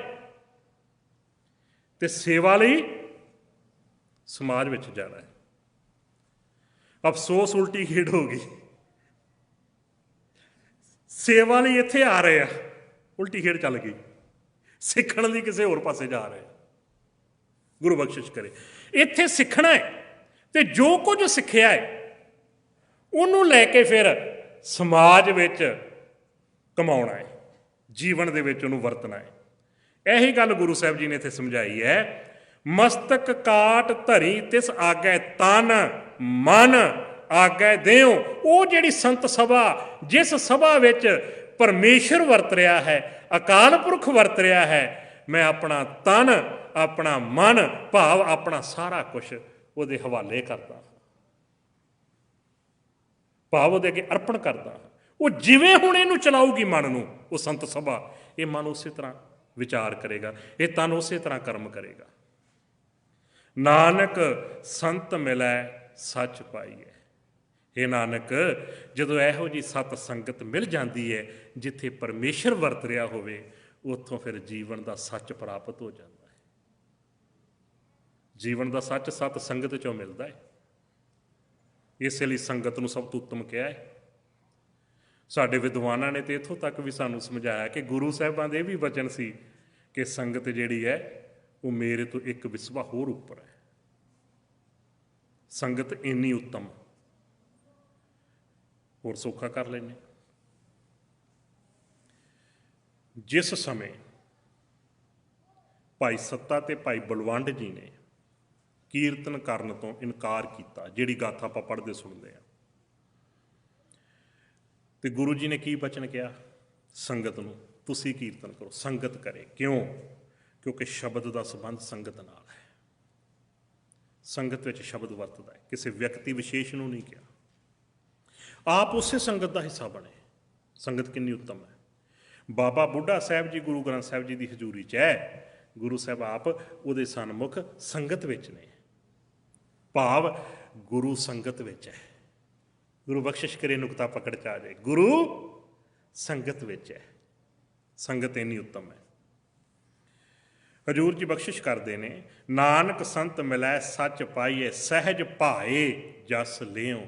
ਜੋ ਕੁਛ ਉੱਥੋਂ ਪ੍ਰਾਪਤ ਹੁੰਦਾ, ਜਿਹੜੀ ਵਡਿਆਈ, ਜਿਹੜੀ ਮਹਿਮਾ, ਜਿਹੜੇ ਰੱਬੀ ਗੁਣ, ਰੱਬ ਦੀ ਸਿਫਤੋ ਸਲਾਹ ਸੰਤ ਸਭਾ 'ਚੋਂ ਮੈਨੂੰ ਮਿਲਦੀ ਹੈ, ਉਹਨੂੰ ਫਿਰ ਮੈਂ ਸਹਿਜ ਦਾ ਅਰਥ ਹੁੰਦਾ ਹੈ ਅਡੋਲਤਾ, ਟਿਕ ਕੇ ਆਪਣੇ ਜੀਵਨ ਵਿੱਚ ਪਰਮੇਸ਼ਰ ਦੀ ਉਸ ਵਡਿਆਈ, ਰੱਬੀ ਗੁਣ ਜਿਹੜੇ ਨੇ ਉਹਨੂੰ ਆਪਣੇ ਜੀਵਨ ਵਿੱਚ ਮੈਂ ਲੈਂਦਾ ਹਾਂ। ਭਾਵ ਸਿਫਤੋ ਸਲਾਹ ਕਰਦਾ ਹਾਂ, ਪਰਮੇਸ਼ਰ ਦੀ ਵਡਿਆਈ ਕਰਦਾ ਹਾਂ। ਅੱਗੇ ਬਖਸ਼ਿਸ਼ ਕਰਦੇ ਨੇ। ਹੁਣ ਸਵਾਲ ਜਵਾਬ ਇੱਥੋਂ ਅੱਗੋਂ ਆਰੰਭ ਹੋ ਜਾਂਦੇ ਨੇ ਰਹਾਓ ਤੋਂ ਬਾਅਦ। ਪਹਿਲੇ ਜਿਹੜੇ ਗੁਰੂ ਨਾਨਕ ਸਾਹਿਬ ਜੀ ਨੂੰ ਸਵਾਲ ਕਰਨ ਵਾਲੇ ਨੇ ਨਾ, ਯੋਗੀ ਜਾਂ ਸਿੱਧ ਪੁਰਸ਼ ਕਹਿ ਲਓ ਉਹਨਾਂ 'ਚੋਂ, ਉਹ ਨੇ ਚਰਪਟ, ਉਹਨਾਂ ਦਾ ਨਾਂ ਚਰਪਟ ਜੋਗੀ। ਮੈਂ ਇੱਕ ਬੇਨਤੀ ਹੋਰ ਕਰਾਂ, ਜਿਵੇਂ ਜਦੋਂ ਆਪਾਂ ਸਵਾਲ ਜਵਾਬ ਪੜ੍ਹਾਂਗੇ ਨਾ, ਸਮਝਾਂਗੇ, ਤੁਸੀਂ ਇਹ ਮਹਿਸੂਸ ਕਰਿਓ, ਆਪਾਂ ਨਾ ਕਈ ਵਾਰ ਬੜੇ ਖੁਸ਼ ਹੁੰਦੇ ਹਾਂ, ਵੇਖਿਆ ਗੁਰੂ ਨਾਨਕ ਸਾਹਿਬ ਜੀ ਅੱਗੇ ਸਿੱਧਾਂ ਨੇ ਸਵਾਲ ਕੀਤੇ, ਗੁਰੂ ਨਾਨਕ ਸਾਹਿਬ ਨੇ ਉੱਤਰ ਦਿੱਤੇ, ਪਰ ਉਹਨਾਂ ਸਿੱਧਾਂ ਦੀ ਸੋਚ ਵੇਖਿਓ ਕਿੱਥੇ ਗਈ ਹੈ। ਸਵਾਲ ਕਿੰਨੇ ਗਹਿਰੇ ਨੇ। ਇਹਦਾ ਮਤਲਬ ਕੋਈ ਆਮ ਨਹੀਂ ਸੀ ਉਹ ਵੀ। ਜਿਹੜੇ ਇੰਨੇ ਉੱਤਮ ਸਵਾਲ ਜਿਨ੍ਹਾਂ ਦੇ ਕੋਲ ਸੀ, ਇੱਥੇ ਕਿਸੇ ਨੂੰ ਸਵਾਲ ਕਰੋ ਨਾ, ਅੱਗ ਬਬੂਲਾ, ਤੁਸੀਂ ਸਾਡੇ ਬਾਬਾ ਜੀ ਨੂੰ ਸਵਾਲ ਨਹੀਂ ਕਰਨਾ, ਨਾ ਨਾ ਨਾ ਨਾ, ਤੁਸੀਂ ਸਵਾਲ ਨਹੀਂ ਕਰਨਾ, ਇਹ ਫਲਾਣਾ ਤਖਤਾ ਜਹਦਰ ਦੇ ਕੇ ਸਵਾਲ ਨਹੀਂ ਕਰਨਾ। ਕਮਾਲ ਦੀ ਗੱਲ, ਅੱਗ ਬਬੂਲਾ ਹੋ ਜਾਂਦੇ ਜੇ ਸਵਾਲ ਕੀਤਾ ਜਾਵੇ। ਉਹ ਸਿੱਧ ਗੁਰੂ ਨਾਨਕ ਸਾਹਿਬ ਜੀ ਨੂੰ ਕੀ ਕਹਿੰਦੇ ਨੇ? ਰੋਸ ਨਾ ਕੀਜੈ ਉੱਤਰ ਦੀਜੈ। ਅਜੇ ਗੁਰੂ ਨਾਨਕ ਸਾਹਿਬ ਉਹਨਾਂ ਨੂੰ ਕਹਿੰਦੇ ਨਾ, ਹੋਰ ਗੱਲ ਹੋਣੀ ਸੀ। ਉਹ ਗੁਰੂ ਨਾਨਕ ਸਾਹਿਬ ਜੀ ਨੂੰ ਕਹਿ ਰਹੇ, ਅਸੀਂ ਸਵਾਲ ਕਰ ਰਹੇ ਹਾਂ, ਰੋਸ ਨਹੀਂ ਕਰਨਾ, ਉੱਤਰ ਦੇਣਾ ਹੈ, ਤੁਸੀਂ ਜਵਾਬ ਦੇਣਾ ਹੈ। ਤੁਸੀਂ ਸਾਨੂੰ ਕਹਿ ਰਹੇ ਹੋ ਕਿ ਸਾਡੀ ਬੁੱਧੀ, ਸਾਡੀ ਜਿਹੜੀ ਮੱਤ ਹੈ ਕੁਚੱਜੀ ਹੈ। ਗੁਰੂ ਸਾਹਿਬ ਨੇ ਕਹਿ ਰਹੇ ਤੁਹਾਡੀ ਮਾਂ ਕੁਚੱਜੀ, ਮਾਂ ਦਾ ਅਰਥ ਕੀ ਹੈ? ਮੱਤ, ਵੀ ਇਹ ਕੁਚੱਜੀ ਹੈ, ਇਹਨੂੰ ਚੱਜ ਹੀ ਨਹੀਂ ਹੈ। ਜਿਸ ਸੰਸਾਰ ਦੇ ਵਿੱਚ ਵਾਹਿਗੁਰੂ ਬੈਠਾ ਵਰਤ ਰਿਹਾ ਹੈ, ਉਹ ਸੰਸਾਰ ਨੂੰ ਨਫ਼ਰਤ ਕਰਕੇ ਤੁਸੀਂ ਪਹਾੜਾਂ 'ਚ ਆ ਕੇ ਕੁਚੱਜੀ ਹੈ। ਤੇ ਉਹ ਕਹਿੰਦੇ ਫਿਰ ਸਾਡੇ ਸਵਾਲਾਂ ਦੇ ਜਵਾਬ ਦਿਓ, ਉੱਤਰ ਦਿਓ, ਪਰ ਗੁੱਸਾ ਨਾ ਕਰਿਓ। ਇਹਦਾ ਮਤਲਬ ਕਿੰਨੇ ਠਹਿਰੇ ਹੋਏ ਨੇ। ਸਾਨੂੰ ਤੇ ਬਾਬਿਆਂ ਨੇ ਕਹਾਣੀਆਂ ਹੀ ਹੋਰ ਸੁਣਾ ਦਿੱਤੀਆਂ ਜੀ, ਮੂੰਹ 'ਚੋਂ ਅੱਗ ਕੱਢੀ ਜਾਣ, ਪੱਥਰਾਂ ਦੀਆਂ ਬਰਸਾਤਾਂ ਹੀ ਕਰਵਾ ਦਿੱਤੀਆਂ ਉਹਨਾਂ ਨੇ। ਜਿਨ੍ਹਾਂ ਦੀ ਰਚਨਾ ਗੁਰੂ ਗ੍ਰੰਥ ਸਾਹਿਬ ਜੀ ਵਿੱਚ ਦਰਜ ਕੋਈ ਆਮ ਥੋੜ੍ਹੀ ਹੋਣਗੇ। ਗੁਰੂ ਸਾਹਿਬ ਜੀ ਬਖਸ਼ਿਸ਼ ਕਰਦੇ, ਕਹਿੰਦੇ ਨੇ ਉਹਨਾਂ ਨੇ ਸਵਾਲ ਕੀਤਾ, ਉਹ ਕਹਿੰਦੇ ਕਵਣ ਤੁਮੇ, ਤੁਸੀਂ ਕੌਣ ਹੋ? ਜਿਵੇਂ ਆਪਾਂ ਕਿਹਨੂੰ ਪੁੱਛਣਾ, ਕੋਈ ਸਿੱਖ ਹੈ? ਜਾਂ ਹੋਰ ਸੌਖਾ ਕਰ ਲਓ, ਭਾਈ ਸਾਹਿਬ ਤੁਸੀਂ ਮਿਸ਼ਨਰੀ ਹੋ? ਇਹ ਤੁਹਾਡੀਆਂ ਕੁਛ ਵਿਚਾਰਾਂ ਜਿਹੜੀਆਂ ਨਾ, ਉਹ ਲੱਗਦਾ ਦੂਜੇ ਪਾਸਿਆਂ ਨਾਲ ਜੁੜਦੀਆਂ। ਤੁਸੀਂ ਟਕਸਾਲੀ ਹੋ ਜਾਂ ਨਿਹੰਗ ਸਿੰਘ ਹੋ ਜਾਂ ਕੌਣ ਹੋ? ਕਵਣ ਤੁਮੇ, ਤੁਸੀਂ ਕੌਣ ਹੋ? ਉਹਨਾਂ ਨੇ ਵੀ ਇਹੀ ਸਵਾਲ ਕੀਤਾ, ਤੁਸੀਂ ਕੌਣ ਹੋ? ਕਵਣ ਤੁਮੇ, ਕਿਆ ਨਾਉ ਤੁਮਾਰਾ, ਤੁਹਾਡਾ ਨਾਂ ਕੀ ਹੈ? ਨਾ ਸਰੀਰ ਦੀ ਗੱਲ ਨਹੀਂ ਸੀ, ਨਾ ਸੀ ਤੁਸੀਂ ਸਿੱਖ ਹੋ, ਤੁਸੀਂ ਕੋਈ ਹੋਰ ਮੁਸਲਮਾਨ ਹੋ, ਤੁਸੀਂ ਦੂਜੇ ਜਿਸ ਤਰ੍ਹਾਂ ਆਪਾਂ ਇਸ ਤਰ੍ਹਾਂ ਗੱਲਾਂ ਕਰਦੇ ਹਾਂ। ਉਹਨਾਂ ਨੇ ਪੁੱਛਿਆ ਤੁਸੀਂ ਕੌਣ ਹੋ, ਤੁਹਾਡਾ ਨਾਮ ਕੀ ਹੈ? ਕਵਣ ਤੁਮੇ, ਕਿਆ ਨਾਉ ਤੁਮਾਰਾ, ਕੌਣ ਮਾਰਗ, ਤੁਹਾਡਾ ਪੰਥ ਕਿਹੜਾ ਹੈ? ਤੁਹਾਡਾ ਮਾਰਗ ਕਿਹੜਾ ਹੈ? ਮਾਰਗ ਦਾ ਅਰਥ ਹੈ ਪੰਥ। ਗੁਰਬਾਣੀ ਵਿੱਚ ਪੰਥ ਰਸਤੇ ਨੂੰ ਹੀ ਕਿਹਾ ਗਿਆ ਹੈ। ਪੰਥ ਨਿਹਾਰੈ ਕਾਮਣੀ, ਲੋਚਨ ਭਰੀ ਲੈ ਉਸਾਸਾ, ਪੰਥਾ ਪ੍ਰੇਮ ਨਾ ਜਾਣਈ, ਭੂਲੀ ਫਿਰੈ ਗਵਾਰ। ਉਹ ਕਹਿੰਦੇ ਤੁਹਾਡਾ ਰਸਤਾ ਕਿਹੜਾ ਹੈ, ਭਾਵ ਤੁਹਾਡਾ ਪੰਥ ਕਿਹੜਾ ਹੈ, ਕਿਹੜੇ ਪੰਥ ਦੇ ਜੇ ਤੁਸੀਂ? ਕੌਣ ਮਾਰਗ, ਕੌਣ ਸੁਆਓ, ਤੁਹਾਡਾ ਜਿਹੜਾ ਪੰਥ ਹੈ, ਸੁਆਓ ਦਾ ਅਰਥ ਹੁੰਦਾ ਮਨੋਰਥ, ਮਕਸਦ ਜਾਂ ਟਾਰਗੇਟ ਕਹਿ ਲਓ। ਤੁਹਾਡਾ ਜਿਹੜਾ ਪੰਥ ਹੈ ਉਹਦਾ ਮਨੋਰਥ ਕੀ ਹੈ, ਪ੍ਰਯੋਜਨ ਕੀ ਹੈ, ਉਹਦਾ ਮਕਸਦ ਕੀ ਹੈ ਤੁਹਾਡੇ ਪੰਥ ਦਾ? ਆਪਾਂ ਪੜ੍ਹਦੇ ਵੀ ਹਾਂ, ਭਾਈ ਸਾਹਿਬ ਭਾਈ ਗੁਰਦਾਸ ਜੀ ਨੇ ਵੀ ਜ਼ਿਕਰ ਕੀਤਾ, ਮਾਰਿਆ ਸਿੱਕਾ ਜਗਤ ਵਿੱਚ ਨਾਨਕ ਨਿਰਮਲ ਪੰਥ ਚਲਾਇਆ। ਰੋਜ਼ ਪੜ੍ਹਦੇ ਹਾਂ, ਆਗਿਆ ਪਈ ਅਕਾਲ ਕੀ ਤਬੀ ਚਲਾਇਓ ਪੰਥ। ਉਹ ਕਹਿੰਦੇ ਫਿਰ ਤੁਹਾਡੇ ਪੰਥ ਦਾ ਮਕਸਦ ਕੀ ਹੈ, ਇਹਦਾ ਪ੍ਰਯੋਜਨ ਕੀ ਹੈ, ਇਹਦਾ ਮਨੋਰਥ ਕੀ ਹੈ, ਇਹ ਪੰਥ ਕਾਹਦੇ ਲਈ ਹੈ? ਸਾਚ ਕਹੋ ਅਰਦਾਸ ਹਮਾਰੀ, ਹਉ ਸੰਤ ਜਨਾ ਬਲ ਜਾਓ। ਗੁਰੂ ਨਾਨਕ ਸਾਹਿਬ ਜੀ ਬਖਸ਼ਿਸ਼ ਕਰਦੇ ਨੇ, ਕਹਿੰਦੇ ਮੈਂ ਸੱਚ ਕਹਿ ਰਿਹਾ, ਸਾਡੀ ਇਹ ਬੇਨਤੀ ਹੈ, ਇਹ ਸਮਝ ਲਓ ਤੁਸੀਂ ਕਿ ਮੈਂ ਰਿਐਲਿਟੀ ਦੱਸ ਰਿਹਾ। ਹਉ ਸੰਤ ਜਨਾ ਬਲ ਜਾਓ, ਸਾਡੇ ਪੰਥ ਦਾ ਜਿਹੜਾ ਮਕਸਦ ਹੈ, ਮਨੋਰਥ ਹੈ, ਉਹ ਇਹ ਹੈ ਕਿ ਜਿਨ੍ਹਾਂ ਦੇ ਵਿੱਚ ਪਰਮੇਸ਼ਰ ਵਰਤ ਰਿਹਾ ਹੈ ਨਾ, ਉਹਨਾਂ ਤੋਂ ਸਦਕੇ ਜਾਣਾ।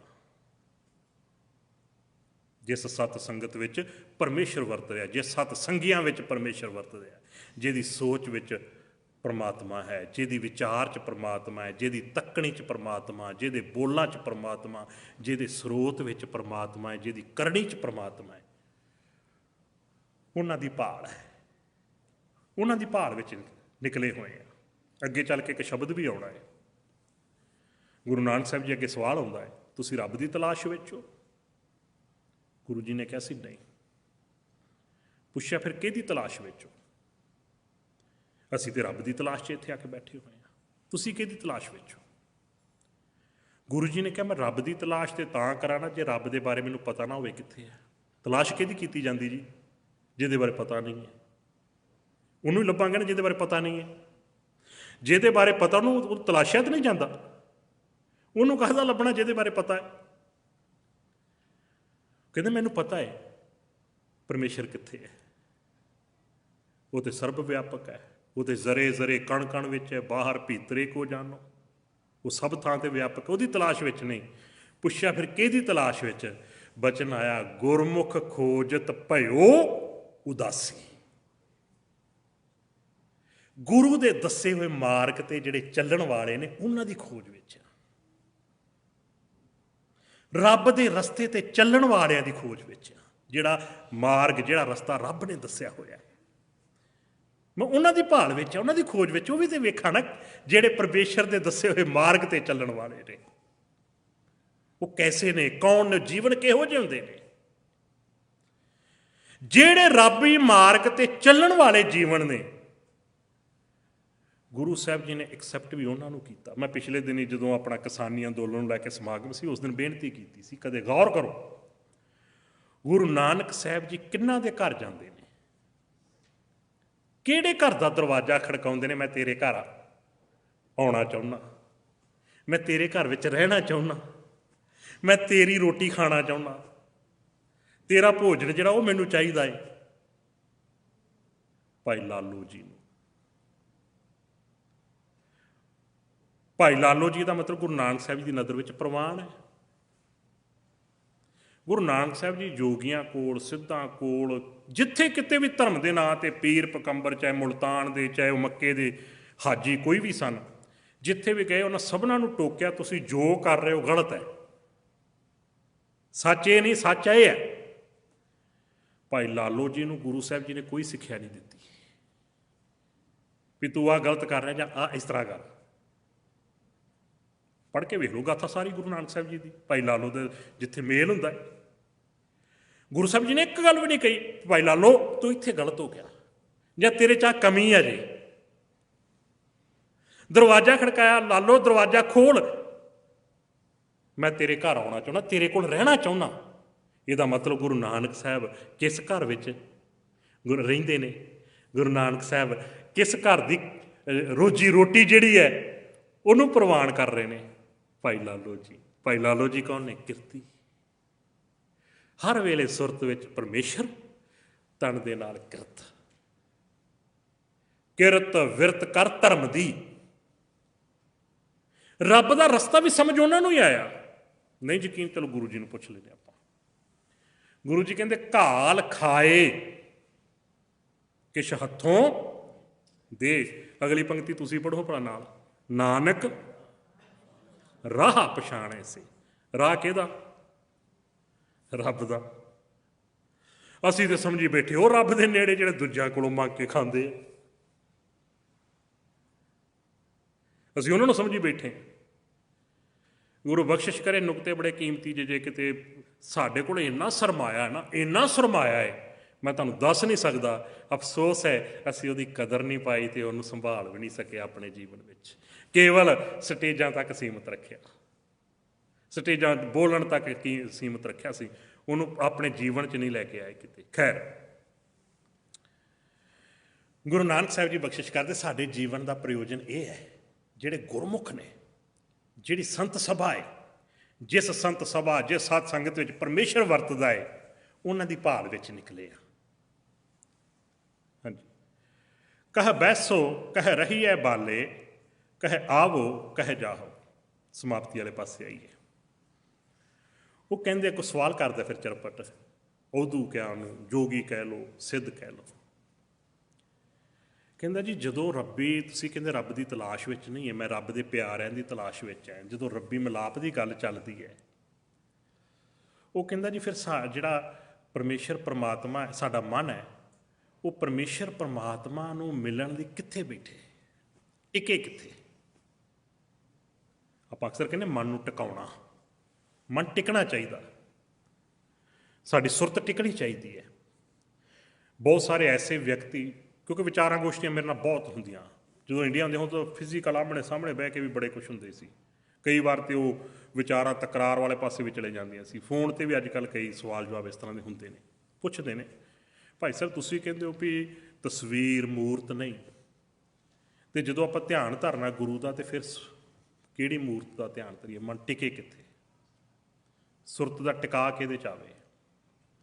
ਕਿਉਂਕਿ ਮੈਂ ਪਹਿਲਾਂ ਬੇਨਤੀ ਕੀਤੀ ਸੀ, ਇੱਕ ਦੌੜ ਰਿਹਾ ਅਤੇ ਇੱਕ ਟਿਕਿਆ ਹੋਇਆ ਹੈ, ਇਕੱਠੇ ਨਹੀਂ ਰਹਿ ਸਕਦੇ।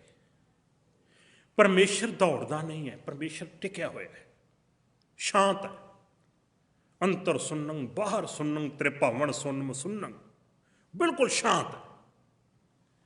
ਹੁਣ ਉਹਦੇ ਨਾਲ ਇੱਕਮਿਕ ਹੋਣ ਲਈ ਫਿਰ ਸਾਡੇ ਮਨ ਨੂੰ ਵੀ ਉਸ ਅਵਸਥਾ ਵਿੱਚ ਜਾਣਾ ਪਵੇਗਾ। ਉਹ ਸਵਾਲ ਕਰਦੇ, ਕਹਿੰਦੇ ਨੇ ਬਾਲੇ, ਕਿਉਂਕਿ ਉਮਰ ਵਿੱਚ ਛੋਟੇ ਨੇ ਗੁਰੂ ਨਾਨਕ ਸਾਹਿਬ ਜੀ ਉਹਨਾਂ ਤੋਂ, ਕਹਿੰਦੇ ਹੇ ਬਾਲੇ ਦੱਸ ਮਨ ਕਿੱਥੇ ਟਿਕੇ, ਕਹੇ ਬੈਸੋ, ਕਿੱਥੇ ਬੈਠੇ ਮਨ ਜਿਹੜਾ, ਉਹਦੇ ਟਿਕਾ ਲਈ ਦੱਸੋ। ਗੁਰਬਾਣੀ ਵਿੱਚ ਵੀ ਥਿਰ ਘਰ ਬੈਸੋ ਹਰ ਜਨ ਪਿਆਰੇ, ਥਿਰ ਘਰ ਵਿੱਚ ਬੈਠਣ ਦੀ ਗੱਲ ਚੱਲੀ ਹੈ। ਕਹਿ ਰਹੀ ਹੈ ਬਾਲੇ, ਸੁਰਤ ਕਿੱਥੇ ਰਵੇ, ਧਿਆਨ ਸਾਡਾ ਕਿੱਥੇ ਰਵੇ, ਲਿਵ ਕਿੱਥੇ ਰਵੇ ਸਾਡੀ। ਮੈਂ ਪਿਛਲੇ ਦਿਨ ਵੀ ਬੇਨਤੀ ਕੀਤੀ ਸੀ, ਜਿਹੜੀ ਚੀਜ਼ ਟੁੱਟੀ ਹੈ ਜੋੜਨਾ ਉਸੇ ਨੂੰ ਹੈ, ਅਤੇ ਟੁੱਟੀ ਸਾਡੀ ਸੁਰਤ ਹੈ, ਲਿਵ ਆ। ਲਿਵ ਛੁੜਕੀ ਲੱਗੀ ਤ੍ਰਿਸ਼ਨਾ ਮਾਇਆ ਅਮਰ ਵਰਤਾਇਆ, ਵਿੱਚੋਂ ਗਰਭੈ ਨਿਕਲ ਆਇਆ ਖਸਮ ਵਿਸਾਰ ਦੁਨੀ ਚਿੱਤ ਲਾਇਆ। ਅਤੇ ਮੈਂ ਜ਼ਿਕਰ ਕੀਤਾ ਸੀ ਉਦੋਂ ਵੀ, ਪਿਛਲੇ ਦਿਨੀ ਵੀ ਚਿੱਤ ਜੋੜਨਾ ਹੈ, ਅਤੇ ਚਿੱਤ ਜਿਹੜਾ ਉਹ ਫਿਰ ਜੁੜੇ ਕਿਹਦੇ ਨਾਲ। ਅਤੇ ਮੈਂ ਬੇਨਤੀ ਕੀਤੀ ਸੀ, ਅਸੀਂ ਅਰਦਾਸ ਕਰਦੇ ਹਾਂ, ਮੰਗ ਕਰਦੇ ਹਾਂ ਗੁਰੂ ਦੇ ਕੋਲੋਂ, ਸੇਈ ਗੁਰਮੁਖ ਪਿਆਰੇ ਮੇਲ, ਜਿੰਨਾ ਮਿਲਿਆ ਤੇਰਾ ਨਾਮ। ਗੁਰਮੁਖਾਂ ਦੇ ਮਿਲਾਪ ਦੀ ਅਰਦਾਸ ਮੰਗ ਕਰਦੇ ਹਾਂ, ਪਰ ਗੁਰੂ ਜੀ ਕਹਿੰਦੇ ਜੇ ਜੀਵਨ ਵਿੱਚ ਕਿਤੇ ਗੁਰਮੁਖ ਮਿਲ ਪਵੇ, ਉਹਦੇ ਨਾਲ ਜੁੜੀ ਨਾ। ਅਸੀਂ ਕਹਿੰਦੇ ਨਹੀਂ ਜੀ, ਵੇਖੋ ਜੀ ਉਹਨਾਂ ਨਾਲ ਜੁੜਾਂਗੇ ਤਾਂ ਸਾਨੂੰ ਗਾਂਹ ਪਾਰ ਉਤਾਰਾ ਕਰਨਗੇ ਨਾ। ਗੁਰੂ ਜੀ ਕਹਿੰਦੇ ਨਾ, ਚਿੱਤ ਨਾ ਜੋੜੀ ਉਹਦੇ ਨਾਲ, ਉਹਨਾਂ ਨਾਲ ਆਪਣਾ ਕਾਰ ਵਿਹਾਰ ਰੱਖੀ, ਵਰਤੋਂ ਵਿਹਾਰ ਰੱਖ। ਪੁੱਛ ਲਈਏ ਗੁਰੂ ਜੀ ਨੂੰ ਆਪਾਂ। ਗੁਰੂ ਜੀ ਕਹਿੰਦੇ ਗੁਰਮੁਖ ਸਿਉ ਕਰ ਦੋਸਤੀ, ਸਤਿਗੁਰ ਸੋ ਲਾਏ ਚਿੱਤ। ਚਿੱਤ ਸਤਿਗੁਰੂ ਨਾਲ ਜੁੜਨਾ, ਇਹ ਗੱਲ ਪੁੱਛ ਰਹੇ ਨੇ ਚਰਪਟ ਜੋਗੀ ਜੀ। ਨਾਨਕ ਜੀ ਮਨ ਕਿੱਥੇ ਟਿਕੇ, ਸੁਰਤ ਕਿੱਥੇ ਜਾਵੇ, ਸੁਰਤ ਨੂੰ ਕਿੱਥੇ ਲੈ ਕੇ ਜਾਈਏ, ਕਿੱਥੇ ਸਾਡਾ ਧਿਆਨ ਜਾਵੇ। ਕਹਿ ਬੈਸੋ ਕਹਿ ਰਹੀ ਹੈ ਬਾਲੇ, ਕਹਿ ਆਵੋ ਕਹਿ ਜਾਹੋ। ਕਿਹਦੇ ਮੁਤਾਬਕ ਅਸੀਂ ਸੰਸਾਰ ਵਿੱਚ ਆਉਂਦੇ ਹਾਂ ਅਤੇ ਜਾਣਾ ਜਿਹੜਾ ਸੰਸਾਰ ਤੋਂ, ਇਹ ਸਾਰੀ ਖੇਡ ਕਿਵੇਂ ਹੋਵੇ, ਕਿਹੋ ਜਿਹੀ ਹੋਵੇ, ਆਉਣਾ ਜਾਣਾ ਸਾਡਾ ਕਿਹੋ ਜਿਹਾ ਹੋਵੇ। ਨਾਨਕ ਬੋਲੇ, ਗੁਰੂ ਨਾਨਕ ਸਾਹਿਬ ਜੀ ਦੱਸ ਰਹੇ ਨੇ, ਸੁਣ ਬੈਰਾਗੀ। ਗੁਰੂ ਨਾਨਕ ਸਾਹਿਬ ਜੀ ਕਹਿੰਦੇ ਨੇ ਕਿ ਉਹ ਜਿਹੜਾ ਚਰਪਟ ਜੋਗੀ ਹੈ, ਉਹ ਪੁੱਛਦਾ ਹੈ, ਕਹਿੰਦਾ ਹੈ ਕਿਆ ਤੁਮਾਰਾ ਰਾਹ, ਤੁਹਾਡਾ ਰਾਹ ਕੀ ਹੈ, ਦੱਸੋ ਤੁਹਾਡਾ ਮਾਰਗ ਕੀ ਹੈ। ਇਹਦਾ ਜਵਾਬ ਜਿਹੜਾ ਮੈਂ ਇਸ ਬੰਦ ਦਾ ਦੇ ਕੇ ਸਮਾਪਤੀ ਕਰ ਦਿੰਦਾ, ਕਿਉਂਕਿ ਫਿਰ ਸਵਾਲ ਇਕੱਲਾ ਰਹਿ ਗਿਆ ਅਤੇ ਜਵਾਬ ਤੋਂ ਥੋੜ੍ਹਾ ਜਿਹਾ ਆਪਾਂ ਖੁੰਝ ਜਾਵਾਂਗੇ। ਸਤਿਗੁਰੂ ਜੀ ਕਹਿੰਦੇ ਜੇ ਬੈਠਣ ਦੀ ਗੱਲ ਹੈ ਨਾ, ਘੱਟ ਘੱਟ ਬੈਸ ਨਿਰੰਤਰ ਰਹੀ ਹੈ। ਜਿਹੜਾ ਪਰਮੇਸ਼ਰ ਹਰੇਕ ਹਿਰਦੇ ਵਿੱਚ ਵਿਆਪਕ ਹੈ ਨਾ, ਮਨ ਨੇ ਉਹਦੇ ਨਾਲ ਜੁੜਨਾ ਹੈ, ਉੱਥੇ ਉਹਦੇ ਨਾਲ ਟਿਕਣਾ ਹੈ, ਜਿਹੜਾ ਸਰਬ ਵਿਆਪਕ ਹੈ। ਮੈਂ ਪਹਿਲਾਂ ਬੇਨਤੀ ਕੀਤੀ, ਗੁਰਬਾਣੀ 'ਚ ਇੱਕ ਬੜਾ ਖੂਬਸੂਰਤ ਸ਼ਬਦ ਹੈ, ਗੁਰ ਕੈ ਸ਼ਬਦ ਬਣਾਵੋ ਇਹ ਮਨ। ਇਸ ਮਨ ਨੂੰ ਗੁਰੂ ਦਾ ਸ਼ਬਦ ਬਣਾਓ, ਭਾਵ ਸ਼ਬਦ ਵਿੱਚ ਜੁੜੇ, ਸ਼ਬਦ ਵਿੱਚ ਟਿਕੇ।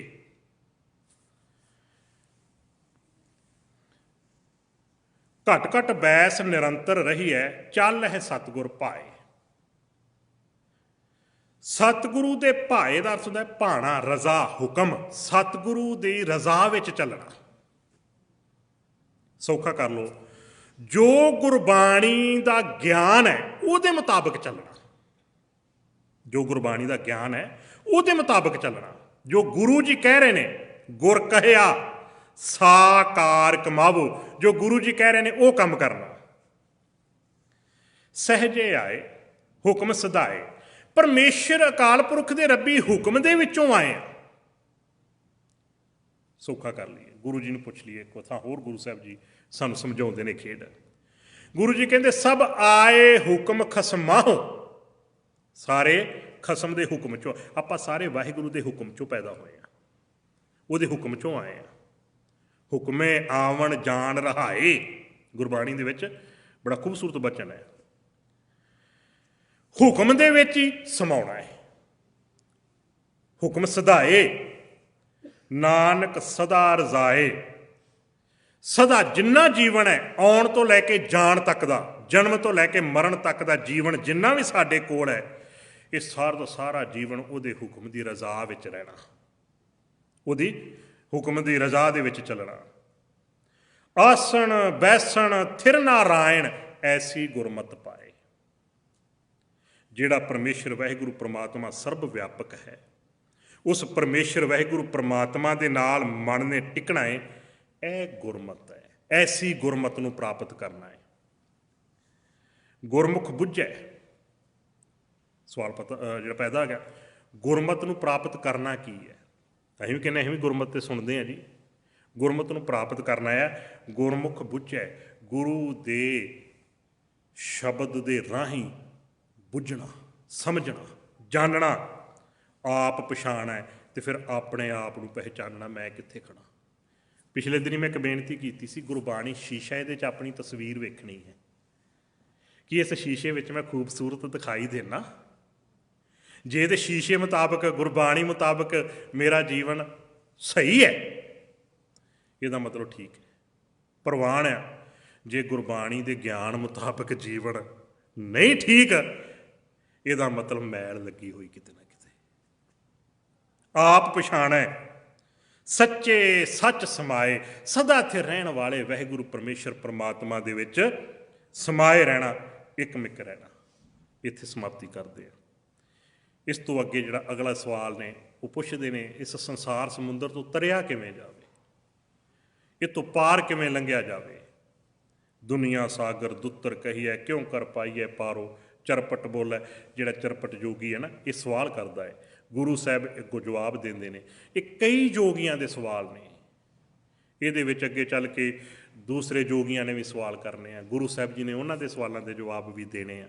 ਇੱਥੇ ਸਮਾਪਤੀ ਕਰਦੇ। ਜਿਹੜੀ ਵੀ ਬੁੱਧਵਾਰ ਦੀ ਵਿਚਾਰ ਆਪਣੀ ਚੱਲਦੀ ਹੈ, ਇਹ ਲੜੀਵਾਰ ਵਿਚਾਰ ਆਪਾਂ ਇਸੇ ਤਰੀਕੇ ਨਾਲ ਸਾਂਝੀ ਕਰਿਆ ਕਰਾਂਗੇ। ਸਤਿਗੁਰੂ ਬਖਸ਼ਿਸ਼ ਕਰਨ। ਅਗਲਾ ਦੀਵਾਨ ਮੇਰੇ ਖਿਆਲ ਨਾਲ 2 ਤਰੀਕ ਨੂੰ ਹੈ, 2 ਮਾਰਚ ਨੂੰ। ਸਤਿਗੁਰੂ ਰਹਿਮਤ ਕਰਨ, ਸੁਰਤ ਵਿੱਚ ਰੱਖਿਓ ਸ਼ਬਦ ਨੂੰ। ਇੱਥੋਂ ਫਿਰ ਅੱਗੇ ਆਪਾਂ ਅਗਲਾ ਸ਼ਬਦ ਜਿਹੜਾ ਆਰੰਭ ਕਰਾਂਗੇ। ਭੁੱਲਾਂ ਚੁੱਕਾਂ ਦੀ ਮਾਫੀ ਦੇਣੀ।